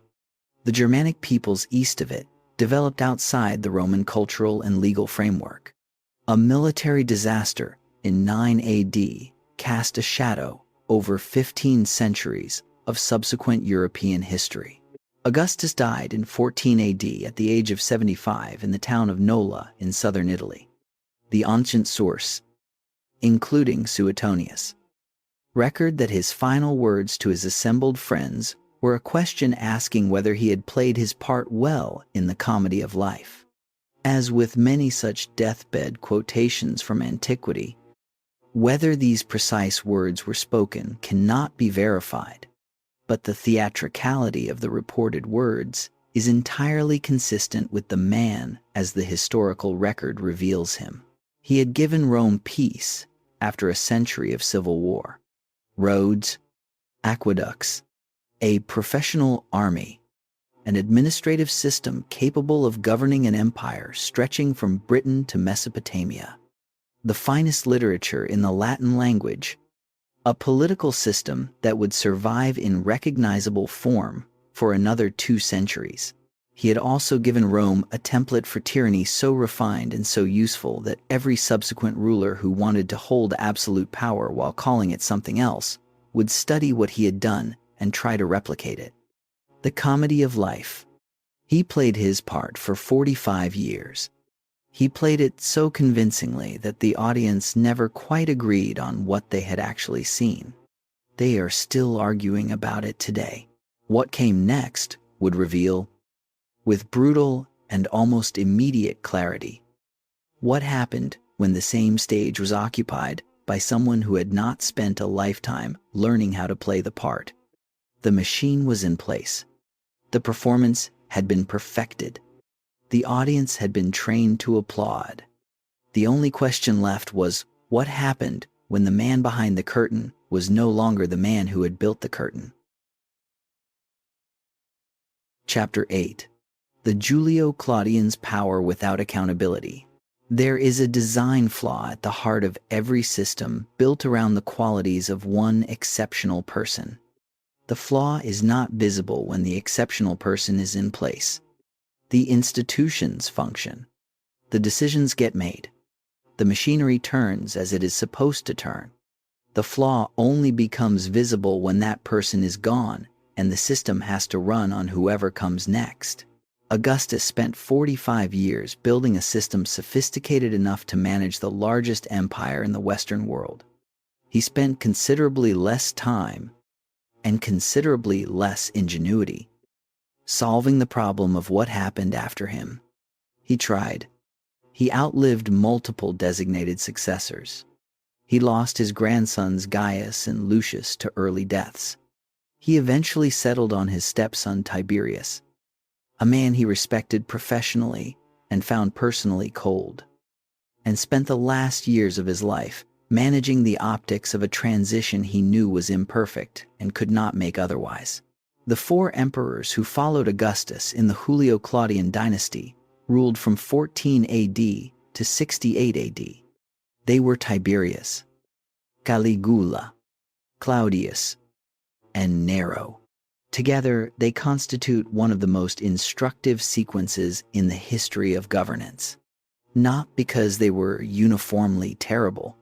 2 of them were reasonably capable rulers for significant portions of their reigns, but because they demonstrate with almost clinical precision what happens when supreme power operates without meaningful accountability. The lesson is not that power corrupts, though it sometimes does. The lesson is more specific and more disturbing. A system designed to concentrate authority in a single person with no reliable mechanism for removing that person when they become harmful will eventually produce harmful people. And when it does, the system will have no answer. None. Not a legal one. Not a constitutional one. Not any kind. The only answer the system contained was murder.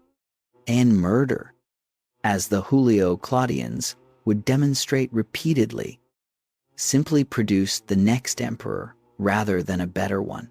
Tiberius was 55 years old when Augustus died, and he became emperor. He was experienced, militarily capable, and possessed of a personal austerity that stood in deliberate contrast to the more theatrical aspects of Augustan rule.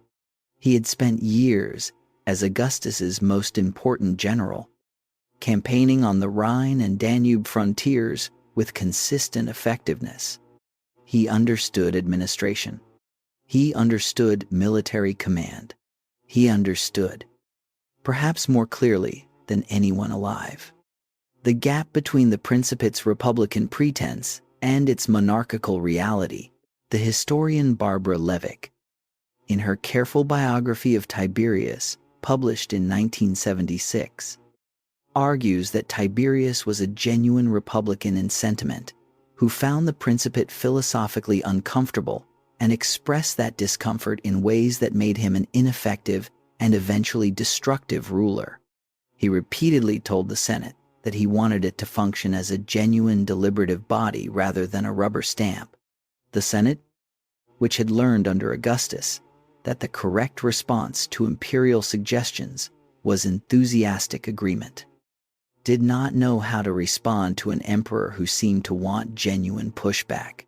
The resulting dynamic was one of mutual suspicion and misunderstanding that poisoned the political atmosphere from the very beginning of his reign.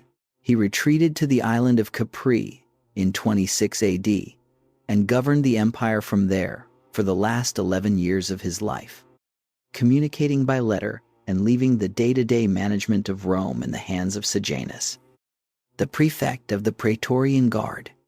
Sejanus proceeded to use his position to eliminate rivals and accumulate power with an efficiency that suggested he had studied the Augustan model carefully and understood exactly what it permitted. When Tiberius finally concluded that Sejanus had become dangerously powerful and had him arrested and executed in 31 AD, the Senate responded by killing not only Sejanus, but his family, his friends, his clients, and effectively anyone associated with him. The response demonstrated how completely the rule of law had eroded. The Senate was not enforcing justice. It was simply redirecting the violence that had been aimed at it. Tiberius died in 37 AD, in circumstances that ancient sources describe with suspicion, though the precise events cannot be established with certainty from the available evidence. He died unloved and was not deified by the Senate. After 11 years of his reign, the Roman people's relief at his death tells you everything about what living under it had felt like. Into that relief walked Caligula, Gaius Julius Caesar Germanicus, known by the childhood nickname Caligula, meaning little boots. He was 24 years old when he became emperor. The first months of his reign were marked by popular relief so intense it bordered on euphoria. He was the son of the beloved general Germanicus. He was young. He was accessible. He reversed the most oppressive policies of Tiberius's final years. Romans who had spent 11 years under a distant and paranoid old man on an island were, briefly, genuinely happy. Then he became very ill in late 37 AD, and what emerged from that illness was, by the consistent testimony of the ancient sources, not quite the same person who had entered it.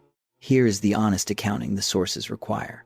The ancient writers on Caligula, primarily Suetonius and Cassius Dio, writing more than a century after the events, describe behavior so extreme that historians have spent considerable effort separating what is plausibly true from what may be exaggeration or hostile embellishment.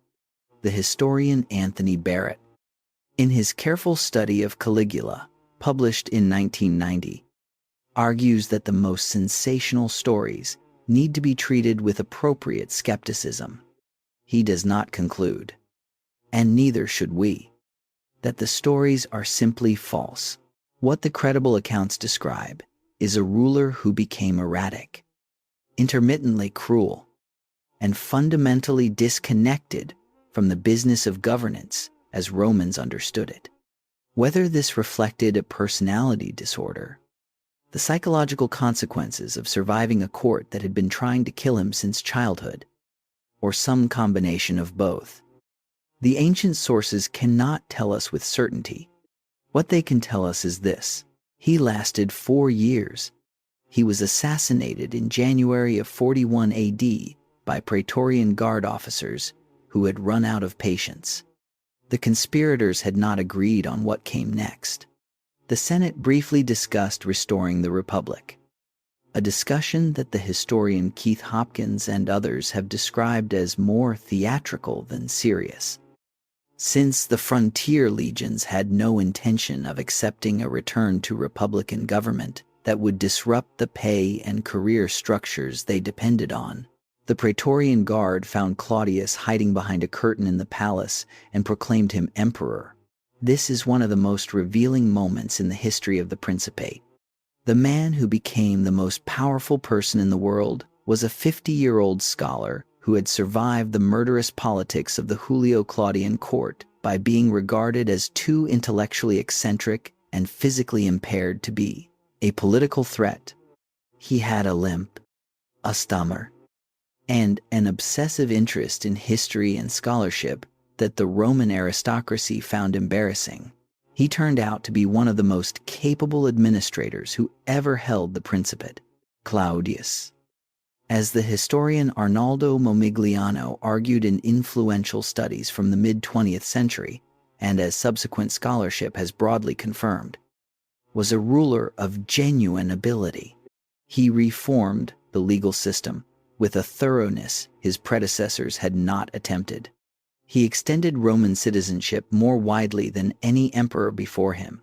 He completed the invasion of Britain in 43 AD that Julius Caesar had attempted a century earlier. He managed the machinery of imperial governance with an attention to detail that his more glamorous predecessors had often lacked or disdained, and he was, from the first day of his reign, politically vulnerable in ways the structure of his power made impossible to remedy. He depended on his freedmen, former slaves, serving as his private secretaries and administrative assistants, in ways that the senatorial aristocracy found deeply humiliating. His marriages were politically disastrous. His third wife, Messalina, conducted herself with a public recklessness that eventually forced him to have her executed. His fourth wife was his own niece, Agrippina the Younger, a woman of extraordinary political intelligence, whose primary goal from the moment she entered the marriage was securing the succession for her son from a previous marriage. Claudius died in 54 AD. The ancient source, including Tacitus and Suetonius, strongly suggest he was poisoned. Suspicion falls on Agrippina. The precise circumstances cannot be established with certainty from the available evidence, and historians, including Anthony Barrett, have examined the question carefully without reaching a definitive verdict. What can be said is that the timing served Agrippina's purposes precisely. Her son was ready. The transfer of power was immediate and smooth. That son was Nero. The historian Miriam Griffin, in her definitive study of Nero, published in 1984, describes the first 5 years of his reign as a period of relatively competent governance, managed largely by his tutor, the philosopher Seneca, and the Praetorian prefect Burrus. The literary sources describe this period as the Quinquennium Nerones, the 5 good years of Nero, acknowledging that the reign history remembers as a byword for tyranny and excess began with a stretch that looked almost reasonable. Then the good years ended. Nero had his mother Agrippina murdered in 59 AD. The ancient source, including Tacitus, describe a series of failed attempts before the murder was accomplished, including, according to some accounts, a collapsible boat designed to drown her. Whether that specific detail reflects historical fact or later embellishment is debated among historians. The murder itself is well attested across multiple ancient sources. He had his first wife Octavia exiled and killed. He had Seneca forced to commit suicide.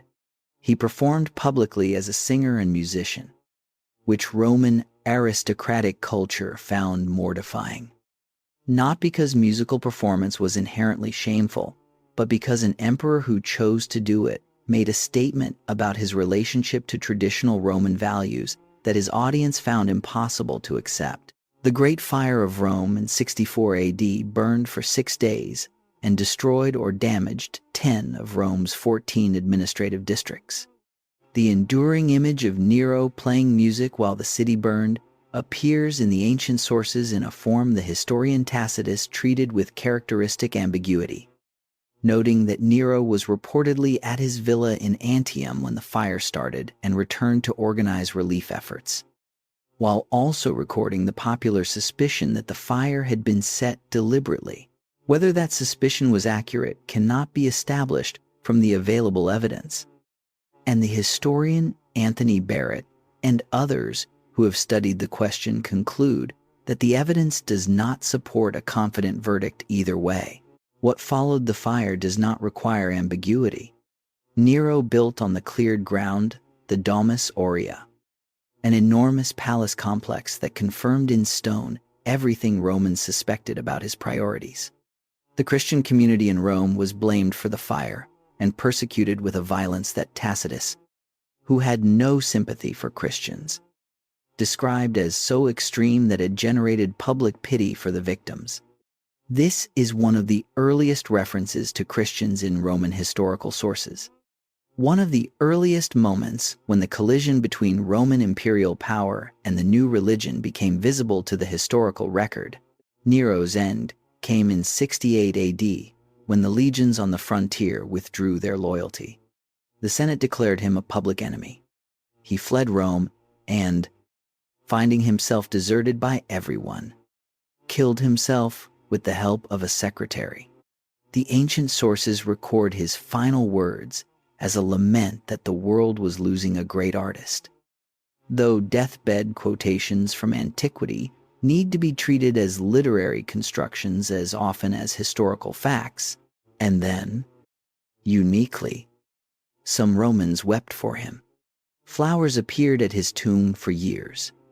The historian Edward Champlin, in his study of Nero, published in 2003, argues that this response reflected something real about his relationship with the urban poor and lower classes of Rome, for whom his public performances and his theatrical rejection of aristocratic pretension had a populist appeal that the senatorial sources who shaped his historical reputation utterly failed to register. Both things are true simultaneously. The reign was catastrophic for Roman governance, and a significant portion of the population experienced him as something other than what the history books have mostly made of him. Holding those two things together without collapsing one into the other is what honest engagement with the evidence requires. The year 68 to 69 AD produced 4 emperors in roughly 18 months: Galba, Otho, Vitellius, and finally Vespasian, who emerged from the chaos to found the Flavian dynasty and give Rome a decade of stable, competent governance. Vespasian's son Titus completed the destruction of Jerusalem and the Jewish temple in 70 AD that his father had begun. In a campaign whose human cost, the historian Martin Goodman traces carefully in his study, published in 2007, Vespasian's son Domitian, the last Flavian, was capable in administration and paranoid in his treatment of the senatorial class. He was assassinated in 96 AD by a conspiracy that included his own wife. The Senate responded to Domitian's death by appointing an elderly senator named Nerva as emperor.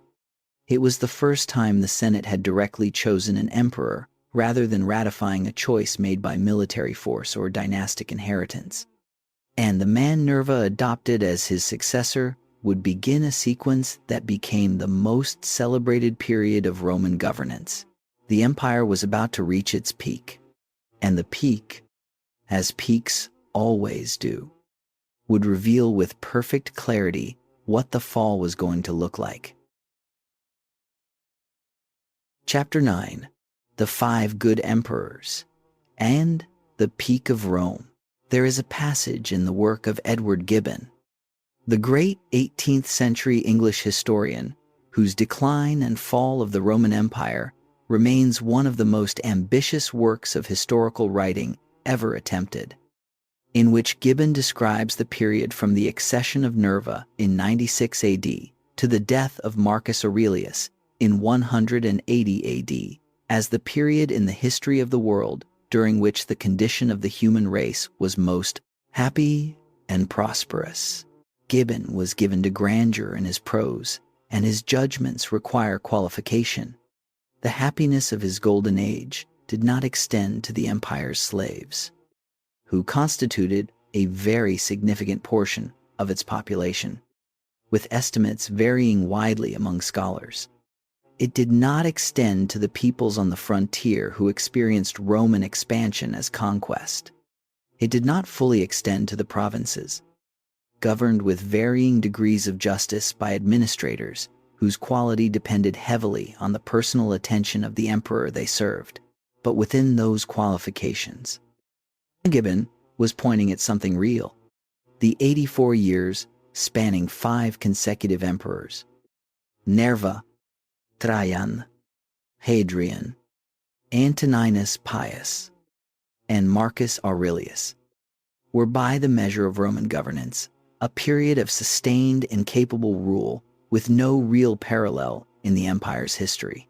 The question worth asking is not simply what these men accomplished. It is why the sequence happened at all, and why it could not be sustained. Because the 5 good emperors were not good because the system had been fixed. They were good despite a system that contained within its very structure the seeds of everything that followed them. Understanding that distinction is the difference between learning from Rome and merely admiring it. Nerva was 66 years old when the Senate appointed him in 96 AD. He was chosen because he was old enough and safe enough to be acceptable to everyone and threatening to no one. His reign lasted 16 months. His primary achievement was the adoption of a successor. That achievement was sufficient. Marcus Ulpius Traianus was commanding the legions on the Rhine when Nerva adopted him as his son and designated successor. He was Spanish-born, the first emperor from a provincial family, a professional soldier of 50 who had spent his career on the frontiers and was respected by the army in a way that Nerva, the Senate's man, could never have been on his own. Trajan became emperor in 98 AD and reigned until 117 AD. He pushed the Roman Empire to its greatest territorial extent. He conquered Dacia, the region that is now Romania, in 2 campaigns commemorated by Trajan's column in Rome. A spiral frieze of carved reliefs depicting the campaign that remains one of the most extraordinary works of historical documentation in the ancient world. He invaded Parthia, the great Iranian empire that had been Rome's rival in the east since the disaster of Crassus at Carrhae, capturing the Parthian capital Ctesiphon and reaching the Persian Gulf. He was standing at the Gulf, looking south at the open water, when he reportedly expressed the wish to be younger so he could follow Alexander the Great's route further east. He turned back. The Parthian provinces proved impossible to hold and were being abandoned when he died of a stroke in 117 AD. He left behind the largest Roman Empire that would ever exist. He also left behind the first clear sign that the largest Roman Empire that would ever exist was larger than Rome could sustain. Hadrian, who succeeded Trajan and reigned until 138 AD, made what the historian Anthony Burleigh, in his biography published in 1997, describes as the most important strategic decision in the empire's long-term survival. He looked at what Trajan had done in the east and concluded it was militarily brilliant and strategically unsustainable. He gave the Parthian territories back. Then he did something even more significant. He traveled. Hadrian spent more of his reign outside Italy than any previous emperor, visiting virtually every province, personally reviewing the conditions of the legions, and authorizing the construction of permanent fortifications along the borders Rome had decided to defend rather than continue expanding beyond. The most famous of these is Hadrian's Wall, the stone barrier running roughly 73 miles across the narrowest part of northern Britain. Built beginning around 122 AD, the wall is not primarily a military obstacle designed to stop an army. It is border management infrastructure, a mechanism for controlling movement and making visible the line between the Roman world and the world outside it. But its meaning runs deeper than its function. Hadrian's Wall is an admission. It admits that there are places Rome is not going. It draws a line in stone and says, "Here is Rome, and there is something else. And we have decided that the cost of making that something else into Rome is higher than the benefit would justify." No Roman emperor before Hadrian had made that admission so explicitly, and in the long history of what Rome was and what it chose to be, the decision to stop is as consequential as any of the decisions to advance. The ideology of Roman expansion had always contained the implicit promise of universality. Hadrian's Wall replaced that ideology with something more pragmatic and more honest. It replaced the infinite horizon with a fixed line. The fixed line would hold for generations, but fixed lines have a way of becoming the thing that enemies push against. Hadrian was also, personally, one of the most complex and interesting men who ever held the Principate. Widely educated, genuinely artistic, possessed of a restless intellectual curiosity that expressed itself in architecture, poetry, and a sustained engagement with Greek culture. The Pantheon in Rome, rebuilt by Hadrian to a design that remains one of the most technically remarkable achievements in ancient construction, still stands largely intact today. Its dome, roughly 142 feet in diameter, was the largest in the world for over a millennium after its construction. It has survived nearly 2,000 years of weather, earthquakes, and human history. Roman engineers understood things about materials and load distribution that were not rediscovered in the Western tradition until the Renaissance. He was also capable of cruelty when he perceived threats to his authority. The destruction of Jerusalem following the Bar Kokhba revolt in 132 to 135 AD, a conflict that Hadrian's decision to build a Roman colony on the site of the destroyed Jewish temple had helped provoke, resulted in casualties and displacement that the historian Martin Goodman and others describe as catastrophic for the Jewish population of Judea for generations. The full man, not the monument. Both. Antoninus Pius, who succeeded Hadrian and reigned from 138 to 161 AD, is perhaps the most underappreciated emperor in Roman history. He ruled for 23 years, the second longest reign of any emperor, without leaving Italy at all. His reign was so peaceful, so competent, and so apparently uneventful that ancient and modern historians alike have struggled to find much to say about it. That is his tribute. 23 years of nothing worth recording in a crisis-prone empire is one of the rarest achievements in the history of governance. He died at the age of 74 while, according to the Historia Augusta, giving the watchword for the night to the tribune on duty. The watchword was equanimity. He had chosen well. The man he had adopted as his successor was the last of the 5 good emperors and, in the judgment of many historians, the most interesting human being who ever held the Principate. Marcus Aurelius was 40 years old when he became emperor, and he reigned until his death in 180 AD. He had been educated in philosophy from childhood and was a committed practitioner of Stoic philosophy. The school of thought holding that virtue was the only true good. That external circumstances, including wealth and power, were indifferent to genuine well-being, and that the proper response to the world was to do one's duty with complete commitment, while remaining emotionally unattached to outcomes one could not control. He wrote down his philosophical reflections, probably for his own use rather than for publication, in a work that survives as the Meditations.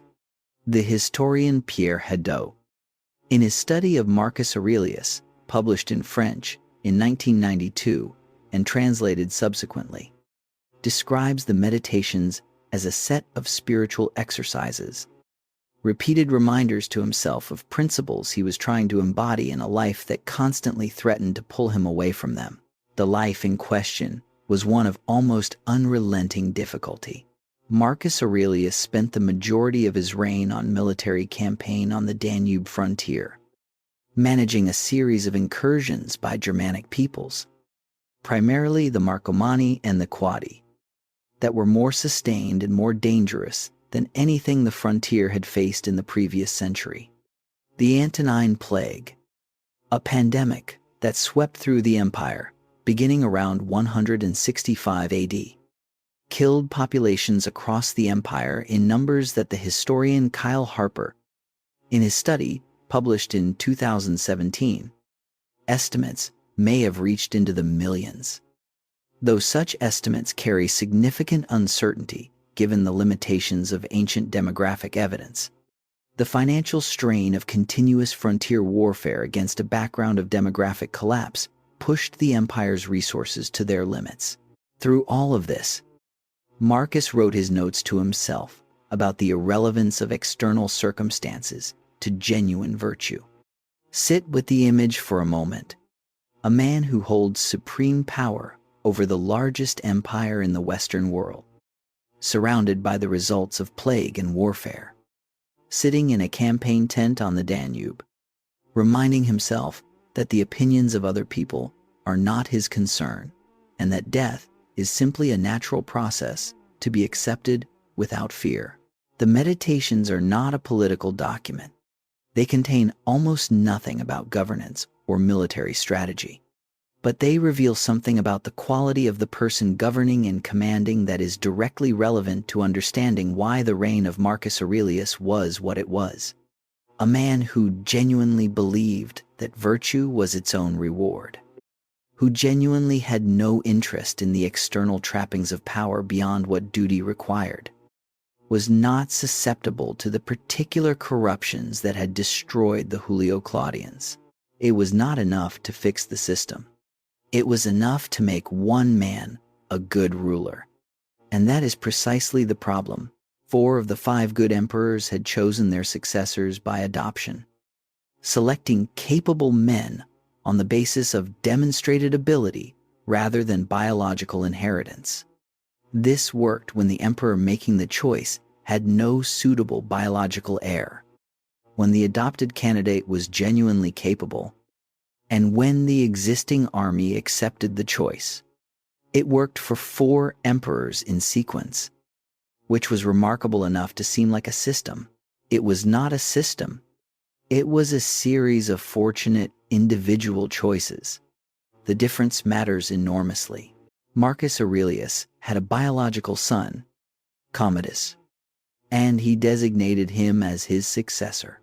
Whether he genuinely believed Commodus was capable of governing the empire, whether he calculated that the risk of civil war from not designating his own son outweighed the risk of a bad emperor, or whether the father simply could not bring himself to pass over his son, the ancient sources do not allow us to determine with certainty. Commodus was 18 years old when his father died in 180 AD. He ended the Danube campaign his father had been fighting, to the fury of the generals who had been conducting it for years, and returned to Rome. He developed an obsessive identification with Hercules, appearing in public, wearing a lion skin and carrying a club. He performed in the arena against animals that had been chained in place. He was assassinated in 192 AD, strangled in his bath by a wrestler named Narcissus as part of a conspiracy that included his own mistress and the Praetorian prefect. The year after his death produced another sequence of competing emperors. As different frontier legions proclaimed their own commanders, Septimius Severus emerged from that chaos and gave Rome another generation of stable, if increasingly military governance. But something had changed with Commodus that could not be unchanged. The confidence that the Principate could consistently produce capable rulers, built by 84 years of the 5 good emperors, had been punctured by a single generation of ordinary biological inheritance. The system that Marcus Aurelius's personal virtue had sustained had not been made better by Marcus Aurelius's personal virtue. It had simply been masked. The empire that Marcus held together through exceptional personal quality was about to face challenges that would require institutional resilience rather than individual character. It did not have institutional resilience. It had the memory of 5 exceptional men and the aftermath of one catastrophically ordinary one. The storm that Marcus Aurelius had been holding back on the Danube frontier was not finished. It was only beginning to gather force. And the Rome that would face it in the next century was a structurally weaker Rome than the one that had produced him, precisely because the excellence of his reign had hidden just how weak the structure had become. Chapter 10. The 3rd Century Crisis, when Rome almost died. There is a specific kind of institutional failure that does not announce itself with a single catastrophic event. It accumulates.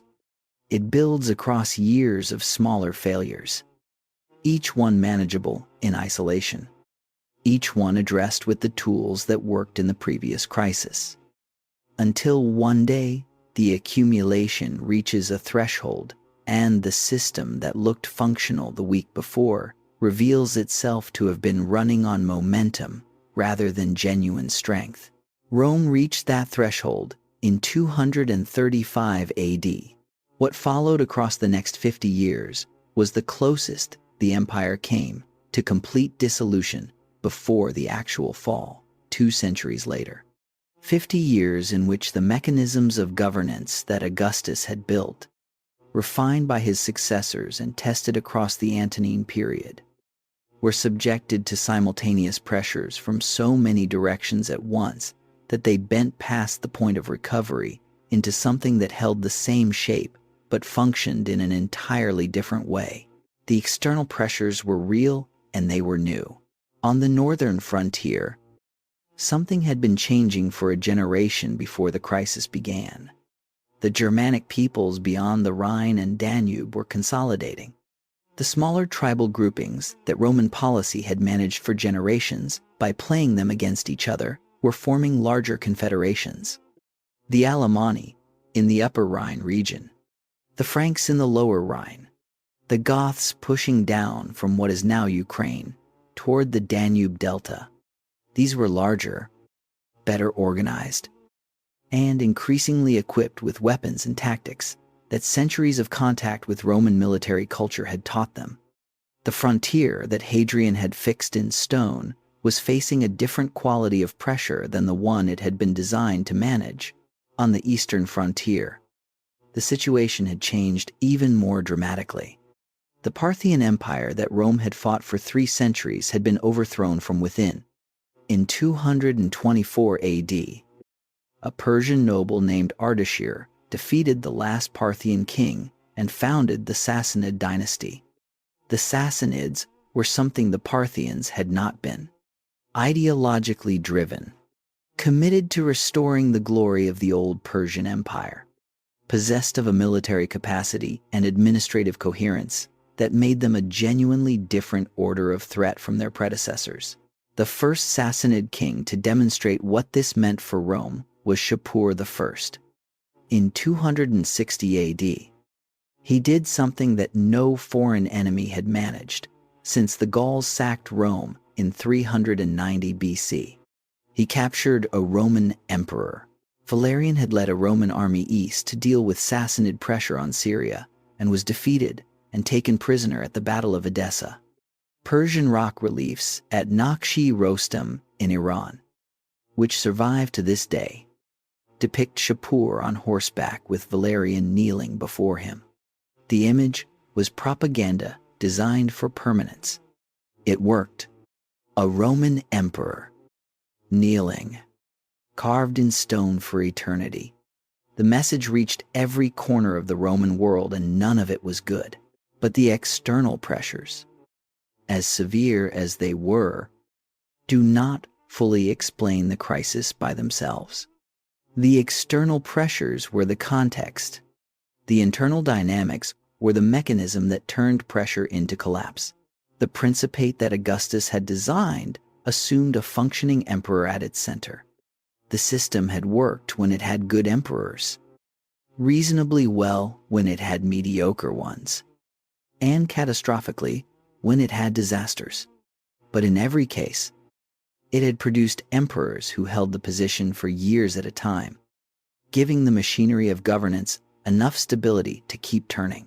What the 3rd century crisis produced instead was a rapid cycling of emperors that made sustained governance impossible.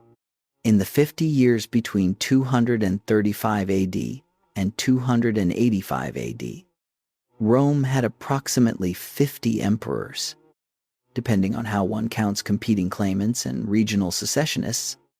According to the analysis of late Roman sources by historians, including David Potter in his study published in 2004, some reigned for months, some for weeks. The mechanism producing this instability was the same flaw that had always been the Principate's deepest structural problem: the legions. The Roman army's personal loyalty to its commander, which had been the foundation of imperial power since Augustus, had by the 3rd century become the engine of imperial instability. A successful frontier general commanded the loyalty of his troops. His troops could proclaim him emperor, having taken the throne by military force. He was immediately threatened by every other successful frontier general, whose troops might make the same calculation. The result was a feedback loop of violence that fed itself. Emperors who came to power through military coups had no legitimacy except military force, which meant they had to keep demonstrating military force to maintain their position, which meant the army's demands for payment kept escalating, which meant the currency was debased and the economic foundations of frontier defense eroded, which made the frontier less secure, which created more military crises, which created more opportunities for ambitious generals to claim the throne. The currency debasement deserves particular attention because its effects reached every level of Roman economic life. The silver denarius, the standard coin of the Roman economy, had been a coin of very high silver content in the early Principate, with numismatic analysis suggesting roughly 90% silver by the reign of Gallienus specifically. In the 260s, analysis of surviving coins from that period suggests the silver content had fallen to a small fraction of its original level, with some estimates placing it as low as 2 to 5%. Though precise figures vary in the scholarly literature, the coin still carried the emperor's image. But anyone who held one knew it was worth a fraction of what a denarius had been worth a century earlier. The consequences spread through the economy with a thoroughness that the historian Kevin Butcher traces in careful detail in his study of Roman money, published in 2015. Prices rose as the purchasing power of the currency fell. Long-distance trade became more difficult and more risky. The economic infrastructure sustaining the army began to degrade because the resources flowing through it were worth less in real terms, even when the nominal numbers looked adequate. The political fragmentation of the empire during this period produced a territorial division that the Romans themselves experienced as civilizational fracture. For roughly a decade in the 260s and 270s, the Roman world effectively split into 3 separate entities: the Gallic Empire, a breakaway state covering Gaul; Britain, and Spain. Established by the general Postumus in 260 AD, the Palmyrene Empire in the east centered on the great caravan city of Palmyra in Syria and reaching its greatest extent under Queen Zenobia, who controlled Egypt, Syria, and much of Anatolia, and the Roman Central Empire controlling Italy, the Balkans, and North Africa. The figure of Zenobia demands more than a passing mention. She was, by the accounts that survive and have been analyzed by the historian David Stone Potter and others, a ruler of genuine capability who governed a complex multicultural state and conducted herself with a regal authority that commanded respect even from the Roman commanders sent against her. The Palmyrene interlude was not simply a symptom of Roman weakness. It was an expression of how thoroughly Roman and Eastern Mediterranean cultures had interwoven over 3 centuries of shared imperial space, producing something new that fit neither simple category. The empire had shaped the peoples it absorbed. Those peoples, in the moment of crisis, shaped what the empire became. Aurelian, who became emperor in 270 AD, came closest to reversing the crisis through sheer military effectiveness. In 4 years of campaigning, he defeated Zenobia and reincorporated the Palmyrene territories, defeated the Gallic Empire, and reincorporated the Western territories, and pushed back Gothic incursions across the Danube. He also built the Aurelian Wall, a circuit of defensive fortifications around Rome itself. Stop at that detail for a moment. The Eternal City, which had not needed defensive walls since the early Republic, now needed them. Aurelian did not build those walls because he was pessimistic. He built them because he was realistic.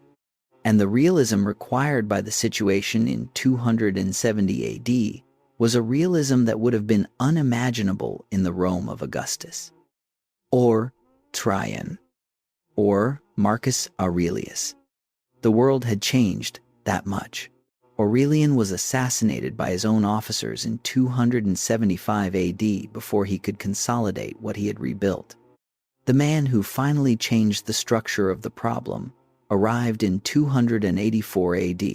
Gaius Aurelius Valerius Diocletianus, known as Diocletian, was a soldier of provincial origin who had risen through the military ranks to command the imperial bodyguard before being proclaimed emperor by his troops. He understood, with a clarity that had eluded his predecessors, that the Principate, as Augustus had designed it, was no longer adequate to the problems Rome faced. The empire was too large, the frontiers too long, the threats too numerous and too simultaneous for a single man to manage effectively from a single center. His solution was structural and radical. He created the Tetrarchy, the rule of 4, dividing imperial authority among 4 men, 2 senior emperors with the title Augustus, himself in the east and Maximian in the west, and 2 junior emperors with the title Caesar, who served as both deputies and designated successors. Each governed a specific region and commanded the military forces needed to defend it. The historian Stephen Williams, in his biography of Diocletian, published in 1985, describes the Tetrarchy as perhaps the most creative institutional response to the structural problems of the 3rd century that anyone in Rome's political tradition could have produced. It acknowledged what 50 years of crisis had demonstrated with lethal clarity. One man could not manage the whole, and it provided a mechanism for dividing the burden without formally dividing the empire. Diocletian also reformed the tax system, reorganized the army, and issued the edict on maximum prices in 301 AD, an attempt to control the inflation that had been eroding the economy for decades. The historian David Sperber and others who have studied the edict conclude that it was largely unenforceable across an economy of the empire's scale and diversity, and was quietly abandoned within a few years. The ambition nonetheless tells you something about how the late Roman state understood its own responsibilities. This was an empire that believed it could and should manage the price of bread in every market from Britain to Syria. Whether that belief reflected confidence or desperation is a question worth sitting with. In 305 AD, Diocletian voluntarily abdicated. He retired to a vast palace on the Adriatic coast, in the town that is now split in Croatia, and spent his final years, according to the ancient sources, growing vegetables and declining requests to return to politics. Whether his abdication reflected genuine exhaustion, confidence in the system he had built, or simply the self-awareness to recognize when a man had accomplished what he could accomplish. The sources do not allow us to determine with certainty. What is certain is the act itself. The most powerful man in the world chose to become a gardener, and he apparently found the choice satisfying. The system he left behind held together for approximately 7 years before competition among his designated successors dissolved into civil war. That civil war produced, in 312 AD, a decisive victory at the Milvian Bridge outside Rome that placed a single man in control of the Western Empire. That man was Constantine, and what he did with the power he accumulated would change not only Rome, but the entire subsequent history of Western civilization. Chapter 11. Constantine, Christianity, and the Rome that changed its soul. There is a moment in 312 AD that every subsequent telling of Roman history has to decide how to handle. On the night before the Battle of the Milvian Bridge, the battle that would determine whether Constantine or his rival Maxentius controlled the Western Roman Empire, Constantine reportedly had a vision. A Christian symbol appeared in the sky, accompanied by words in Latin that translate as, "By this sign you shall conquer." He had the symbol painted on his soldiers' shields. He won the battle. Maxentius drowned in the Tiber when the pontoon bridge his retreating army was crossing collapsed. What actually happened in Constantine's mind or above his camp on that October night cannot be established with certainty by any historical method available to us. The historian Timothy Barnes, in his careful study of Constantine, published in 1981, examines the various ancient accounts of the vision, which differ in significant detail, and concludes that something happened that Constantine interpreted as divine favor communicated through Christian symbolism, and that this interpretation was genuine rather than purely political. The historian Paul Stephenson, in a more recent study, published in 2009, places the vision in the context of Constantine's documented interest in solar religion, arguing that the specific Christian interpretation may have developed over time rather than being fully formed in a single night. What neither historian disputes is the political consequence, and the political consequence was the hinge on which the next 15 centuries of Western history turned. Constantine emerged from the Milvian Bridge as the master of the Western Empire, and as a ruler who identified himself publicly with the Christian God in a way no previous emperor had done.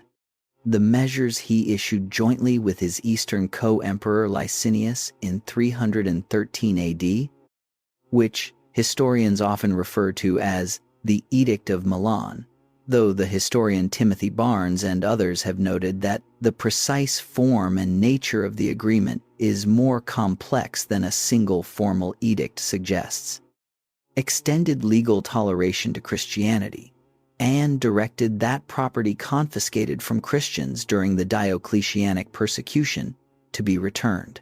To understand what this meant, you have to understand what the church Constantine was extending his favor to actually was by 313 AD. Christianity had begun as a small Jewish sect in the eastern Roman province of Judea in the 1st century AD. By the time of the Milvian Bridge, roughly 3 centuries later, it had spread throughout the empire and beyond its frontiers. Estimates of the Christian proportion of the empire's population at this point vary considerably among scholars. As the historian Rodney Stark discusses in his study of early Christian growth, published in 1996, and should be understood as rough approximations rather than established facts, given the difficulty of measuring religious affiliation in the ancient world. What is not debated is the direction of the trend and the organizational sophistication that growth had produced. The Christian Church, by 313 AD, was not simply a religion in the ancient sense of a set of rituals.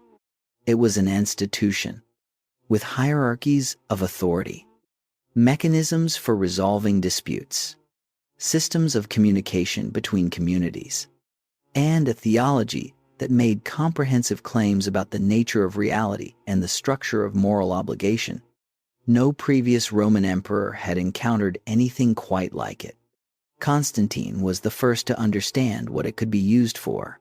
Constantine's relationship with this institution evolved over the decades of his reign in ways that the historian Peter Brown, in his foundational work on late antiquity, published across several decades from the 1970s onward, has traced with extraordinary care. Constantine was not, in 313 AD, a fully committed Orthodox Christian theologian in any systematic sense. His religious sensibility appears to have been syncretic in the early years, combining Christian elements with the solar religion he had practiced before the Milvian Bridge. His formal baptism came only on his deathbed in 337 AD. But whatever the precise theological content of his personal belief, his political support for the church was consistent and consequential from the moment of his Western victory. He funded church construction on a scale that transformed the physical landscape of Rome and Jerusalem. He exempted Christian clergy from the civic obligations that consumed the time and resources of other wealthy Romans. He convened the Council of Nicaea in 325 AD, the first ecumenical council of the Christian Church, to resolve the theological dispute over Arianism that was threatening to split the institution into irreconcilable factions. The Council of Nicaea is one of the most consequential gatherings in human history, though it rarely appears in quite those terms in general histories of Rome.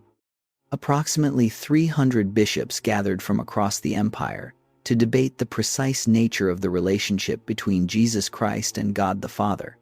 Constantine presided, probably without fully understanding the theological subtleties at stake, and made clear through his presence and authority that he wanted resolution and unity. The council produced the Nicene Creed, which defined Orthodox Christian doctrine in terms still recited in many Christian churches today. The Emperor of Rome had convened a theological council. His political authority had been the mechanism that produced doctrinal consensus.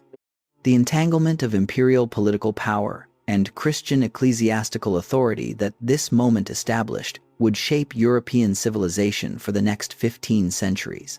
The founding of Constantinople in 330 AD was the other act of Constantine's reign, whose consequences reshaped the Roman world permanently. He chose the site of the Greek city of Byzantium, a promontory on the European side of the Bosphorus, where Europe and Asia nearly touch, and built there a new city intended as the capital of a new kind of Roman Empire.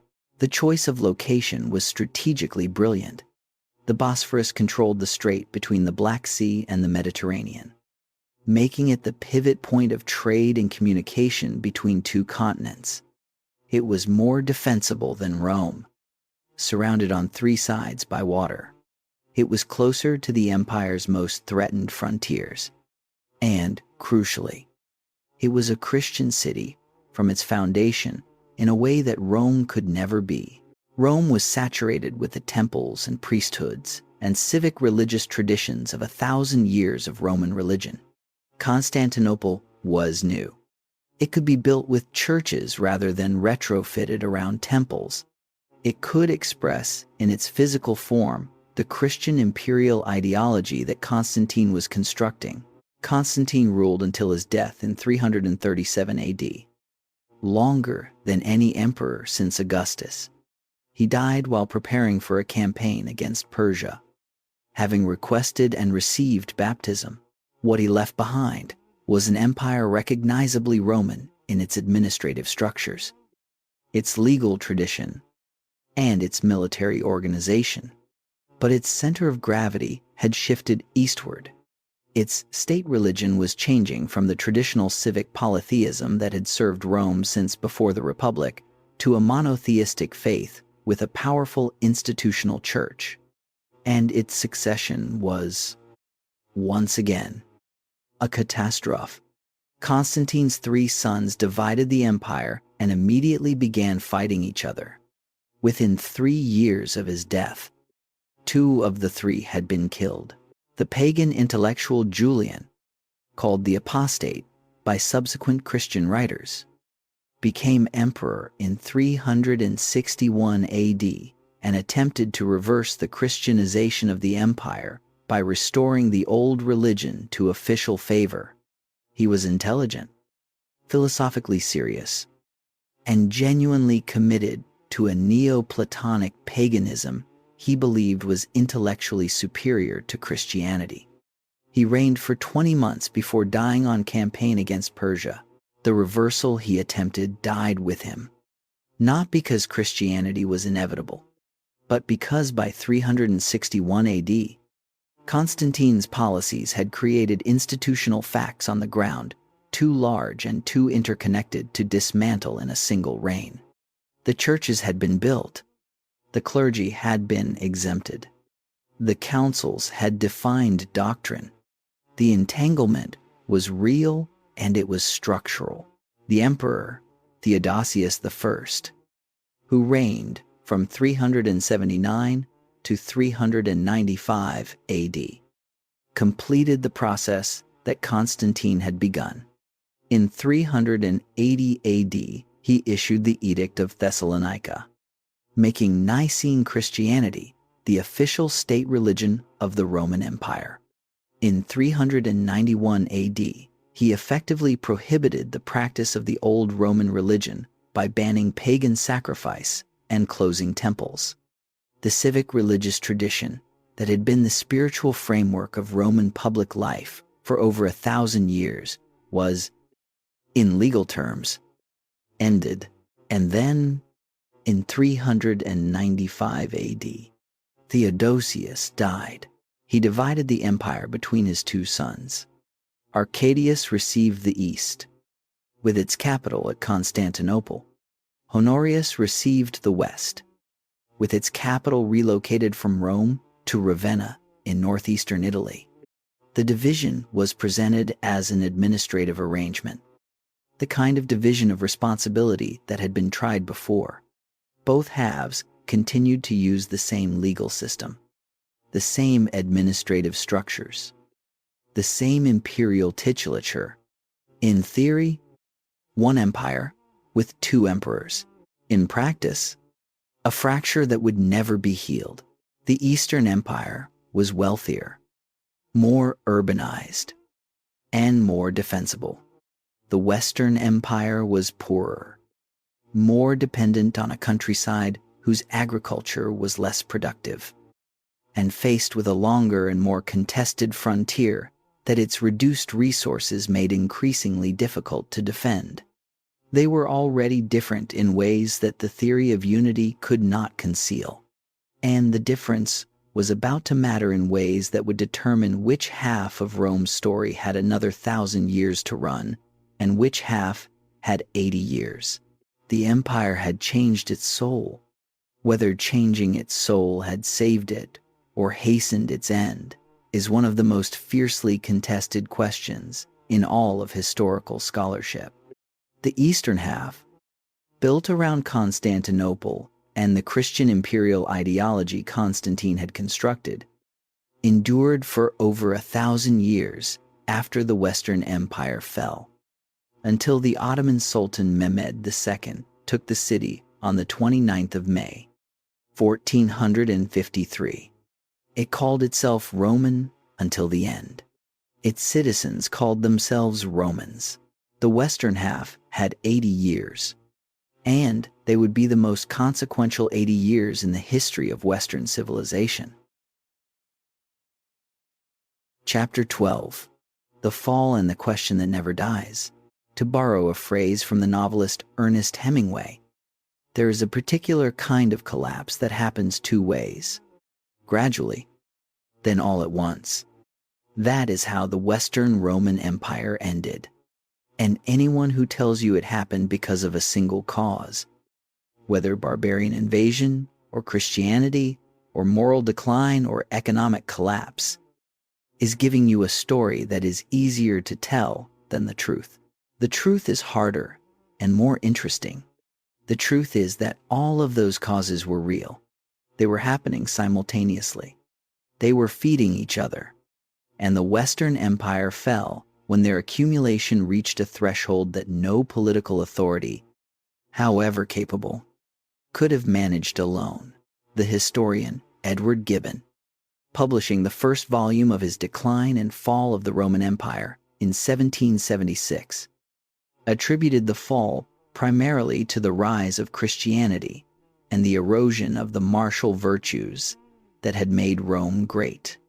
The historian Peter Heather, in his study, published in 2006, emphasizes the agency of the Germanic peoples, arguing that the pressure they exerted was genuinely overwhelming rather than simply a symptom of Roman internal weakness.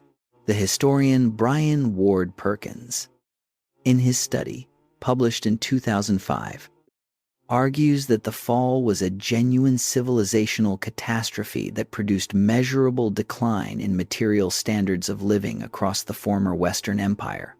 The historian Kyle Harper, in his study published in 2017, adds climate change and pandemic disease to the analysis, arguing that the favorable climatic conditions that had supported the empire's agricultural productivity were deteriorating, and that a series of devastating pandemics killed populations at a scale no political response could compensate for. All of these arguments contain genuine evidence. The fall of Rome does not have a single cause, because nothing that large and that complex ever falls from a single cause. The Western Empire that Honorius received from his father Theodosius in 395 AD was already operating under conditions that its administrative and military structures were barely adequate to manage. The frontier along the Rhine and Danube was roughly 2,000 miles of river boundary, requiring permanent garrisoning at enormous cost. The revenue-based funding that garrisoning had been eroded by decades of economic disruption. The army that was supposed to hold the frontier was itself increasingly composed of Germanic soldiers serving under Germanic commanders, men whose cultural identity and ultimate loyalty were more complicated than the simple equation of Roman soldiers serving Rome. The man most responsible for holding the Western Empire together in its final decades was not Honorius. It was Stilicho, a military commander of Vandal origin who served as generalissimo and was the most capable military mind the Western Empire produced in its final century. Honorius had him executed in 408 AD on suspicion of treasonous dealings with the Visigoths. It was possibly the most consequential execution of the Western Empire's final years, because the Visigoths were coming, and Stilicho was the one man capable of stopping them. The Visigoths were a Gothic people admitted into the empire in 376 AD, under terms that the historian Peter Heather describes as an emergency settlement made under pressure of Gothic displacement by Hunnic movements from the east. Roughly 100,000 Visigoths crossed the Danube into Roman territory in exchange for military service. The settlement was immediately mismanaged by Roman officials who exploited the desperate Visigoths. They revolted, At the Battle of Adrianople in 378 AD, they killed the Eastern Emperor Valens and destroyed a substantial Roman army. What happened next mattered more than the battle itself. Theodosius negotiated a settlement allowing the Goths to remain within the empire under their own leaders. For the first time, a large barbarian people was permanently settled inside Roman territory on terms that maintained their separate political identity. The precedent established at Adrianople would be repeated, with variations. Across the following century, the Western Empire was accommodating more and more peoples who were inside its borders without being fully integrated into its political and cultural framework. It was not being conquered from outside. It was dissolving from within. The Visigothic king Alaric had served in the Roman army and had been denied the regular Roman military command he believed his service warranted. When Stilicho was executed, and the Western court at Ravenna refused his final demands, he marched on Rome. Rome had not been sacked by a foreign enemy in 800 years. Since the Gauls in 390 BC, the sack of 410 AD, when Alaric and the Visigoths spent 3 days taking what they wanted, was therefore a psychological shock whose effect on the Roman world was out of proportion to its physical damage. Jerome, the Christian scholar living in Bethlehem when he heard the news, wrote that the city which had taken the whole world was itself taken. Augustine of Hippo began writing his great work, The City of God, partly in response to pagan critics who blamed Christianity for the catastrophe. The sack of 410 AD was not the end. It was the announcement that the end had begun. The Huns accelerated everything beyond any Roman diplomatic or military response. A nomadic people from the Eurasian steppe who had been moving westward for decades. They were capable of defeating or displacing virtually every people in their path. It was Hunnic pressure that had pushed the Visigoths across the Danube in 376 AD. It was continued Hunnic expansion that pushed the Vandals, the Burgundians, the Franks, and other Germanic peoples across the frozen Rhine on the last day of 406 AD, in a movement that the Roman military on the western bank was nowhere near adequate to stop. Attila, who became king of the Huns in 434 AD and ruled until his death in 453 AD, used the threat of Hunnic military power primarily as diplomatic leverage to extract enormous tribute payments from both halves of the empire. By the analysis of the historian Christopher Kelly in his study of Attila, published in 2008, his campaigns in the West in 451 and 452 were devastating, but not terminal. What was terminal was the cascade of demographic movements his confederation had set in motion across the preceding century. By 450 AD, the Western Empire was a political structure whose territory was divided among Germanic kingdoms that owed it nominal allegiance, whose army was commanded by Germanic generals, whose revenues were insufficient to fund genuine military operations, and whose emperors were figures selected and controlled by the men who actually commanded whatever forces remained loyal to the imperial institution. The formality came in 476 AD.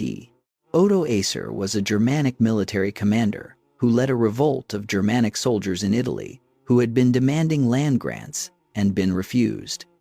He deposed the reigning emperor, a 16-year-old boy named Romulus Augustulus. Romulus Augustulus. Let those two names sit together for a moment. Romulus was the name of the man who had founded Rome, killing his brother to do it, standing on the Palatine Hill and declaring a city into existence. Augustus was the name of the man who had built the empire. Performing the restoration of a republic, he was actually replacing, spending 45 years constructing a system so sophisticated that it lasted 2 centuries after him. The last emperor of the Western Roman Empire carried both names. The founder and the first emperor collapsed into a single 16-year-old boy who was so insignificant that no one bothered to kill him. He was sent to live in a comfortable villa in Campania with a pension. He disappears from the historical record at that point. No one recorded where he died. No one recorded when. The last emperor of the Western Roman Empire was not killed in battle or executed as a political threat. He was simply made irrelevant, which is, when you think about it, the most Roman ending possible. Power in Rome had always been about what you could make matter. Romulus Augustulus could not make anything matter, so he was set aside and forgotten. Odoacer sent the imperial regalia to Constantinople with a message indicating that the Western Empire no longer required a separate emperor, and that the Eastern Emperor, Zeno, was the sole ruler of the Roman world. The Roman state as a self-governing political entity, with a Roman emperor commanding Roman legions funded by Roman taxes collected from Roman citizens, was gone in the West. What remained was the memory of what it had been, the institutional inheritance it had embedded in the church and the law and the language of the peoples who now occupied its former territory. And the question that has never stopped being asked, why did it fall? The honest answer requires holding multiple causes at once without flattening them into a single explanation. The structural weaknesses were real. The succession crisis of the Principate, the fiscal unsustainability of the frontier defense system, the economic consequences of currency debasement. All of these were genuine internal failures accumulating across centuries, and the external pressures were real. The Sassanid Empire was a genuinely formidable military opponent. The Hunnic movements were a genuinely destabilizing force that Roman diplomacy and military power were inadequate to manage. And the demographic and climatic factors that Kyle Harper's research has brought into sharper focus deserve to be part of any serious accounting. What the fall of Rome demonstrates is that complex systems under stress do not fail from one cause. They fail when multiple stresses align in a sequence that overwhelms the system's capacity to respond to any one of them because it is simultaneously responding to all the others. There's one more thing to say. It is the thing the standard narrative almost always leaves out, and it matters. The people who lived through the fall did not all experience it as catastrophe. For the Roman senators and aristocrats who had defined their identity through the traditional structures of Roman political life, it was catastrophic. For the urban populations who experienced the disruption of trade networks and the insecurity of a world without effective central authority, the archaeological record confirms real hardship and real decline in material standards of living. But for the slaves who had worked the great estates and the mines and the households of the Roman wealthy, the end of the empire that had enslaved them was not obviously a worse outcome than its continuation. For the peasant populations of the provinces who had been taxed to fund the wars and the bureaucracies of a distant imperial court, a Germanic king who taxed less and governed more locally was not necessarily experienced as a step backward. For the Christian communities who had found in the church a source of meaning and institutional belonging that the old civic religion had never provided, the transformation of the empire into a series of Christian kingdoms was not the death of civilization, but its continuation in a different form. Rome died. What it had built did not. And that distinction is the most important thing to understand about what Rome actually was. Chapter 13. The Legacy. Why Rome Refuses to Stay Dead. Before we talk about centuries and civilizations and the long arc of inheritance, start with something immediate. Something you have almost certainly encountered this week without knowing where it came from. If you voted in an election, you participated in a practice whose institutional logic Rome developed and embedded in the Western political imagination so completely that every democracy that has ever tried to explain itself has reached for Roman vocabulary to do it.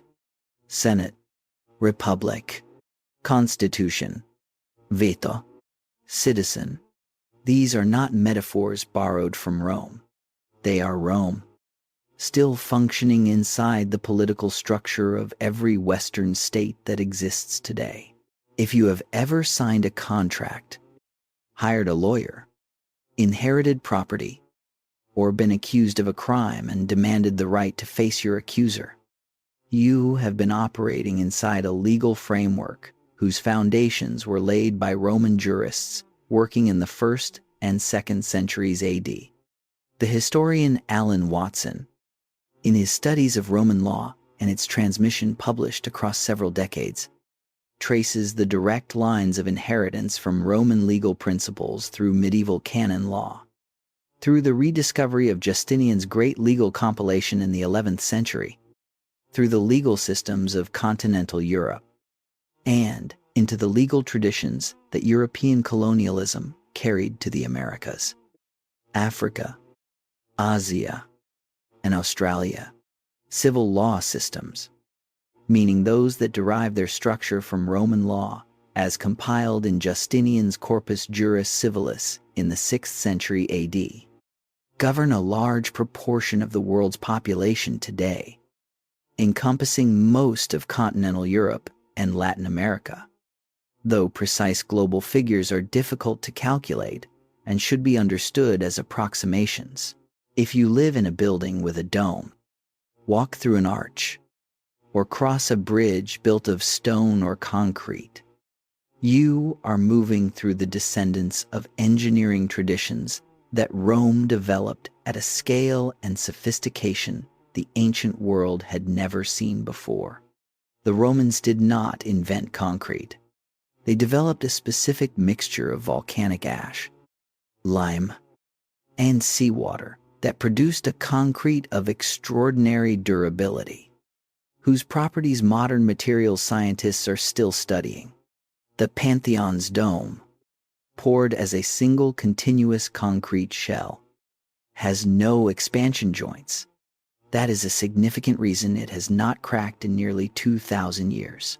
If you are Christian, or if you live in a society shaped by Christian values, law, and institution, you are living with the consequences of the entanglement between Roman imperial power and Christian theology that Constantine set in motion in 312 AD. The organizational structure of the Catholic Church, with its hierarchy of pope, cardinals, bishops, and priests governing defined territorial jurisdictions, is recognizably modeled on the Roman provincial administrative system.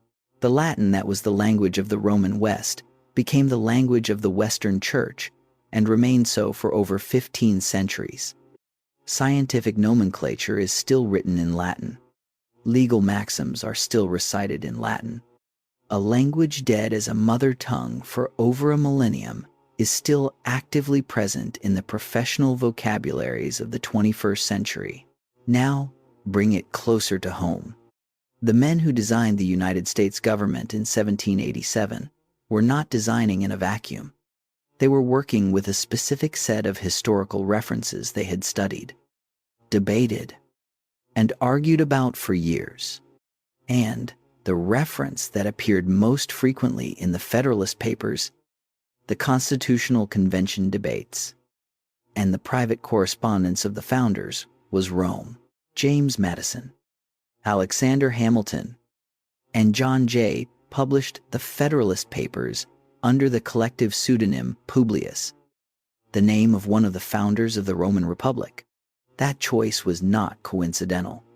It was a statement about the intellectual tradition they were working within and the historical precedent they were invoking. They cited the Roman Republic as an example of what popular government could achieve. They cited its fall as the warning of what popular government could become if not properly designed. The historian, Carl Richard, in his study of the founders and the Classics, published in 1994, demonstrates in careful detail how thoroughly the American founders used Roman history as both a positive model and a cautionary tale. The separation of powers was designed to prevent the concentration of authority that had destroyed the Roman Republic. The Senate was named for its Roman predecessor. The executive veto was named for the Roman magistrate's power.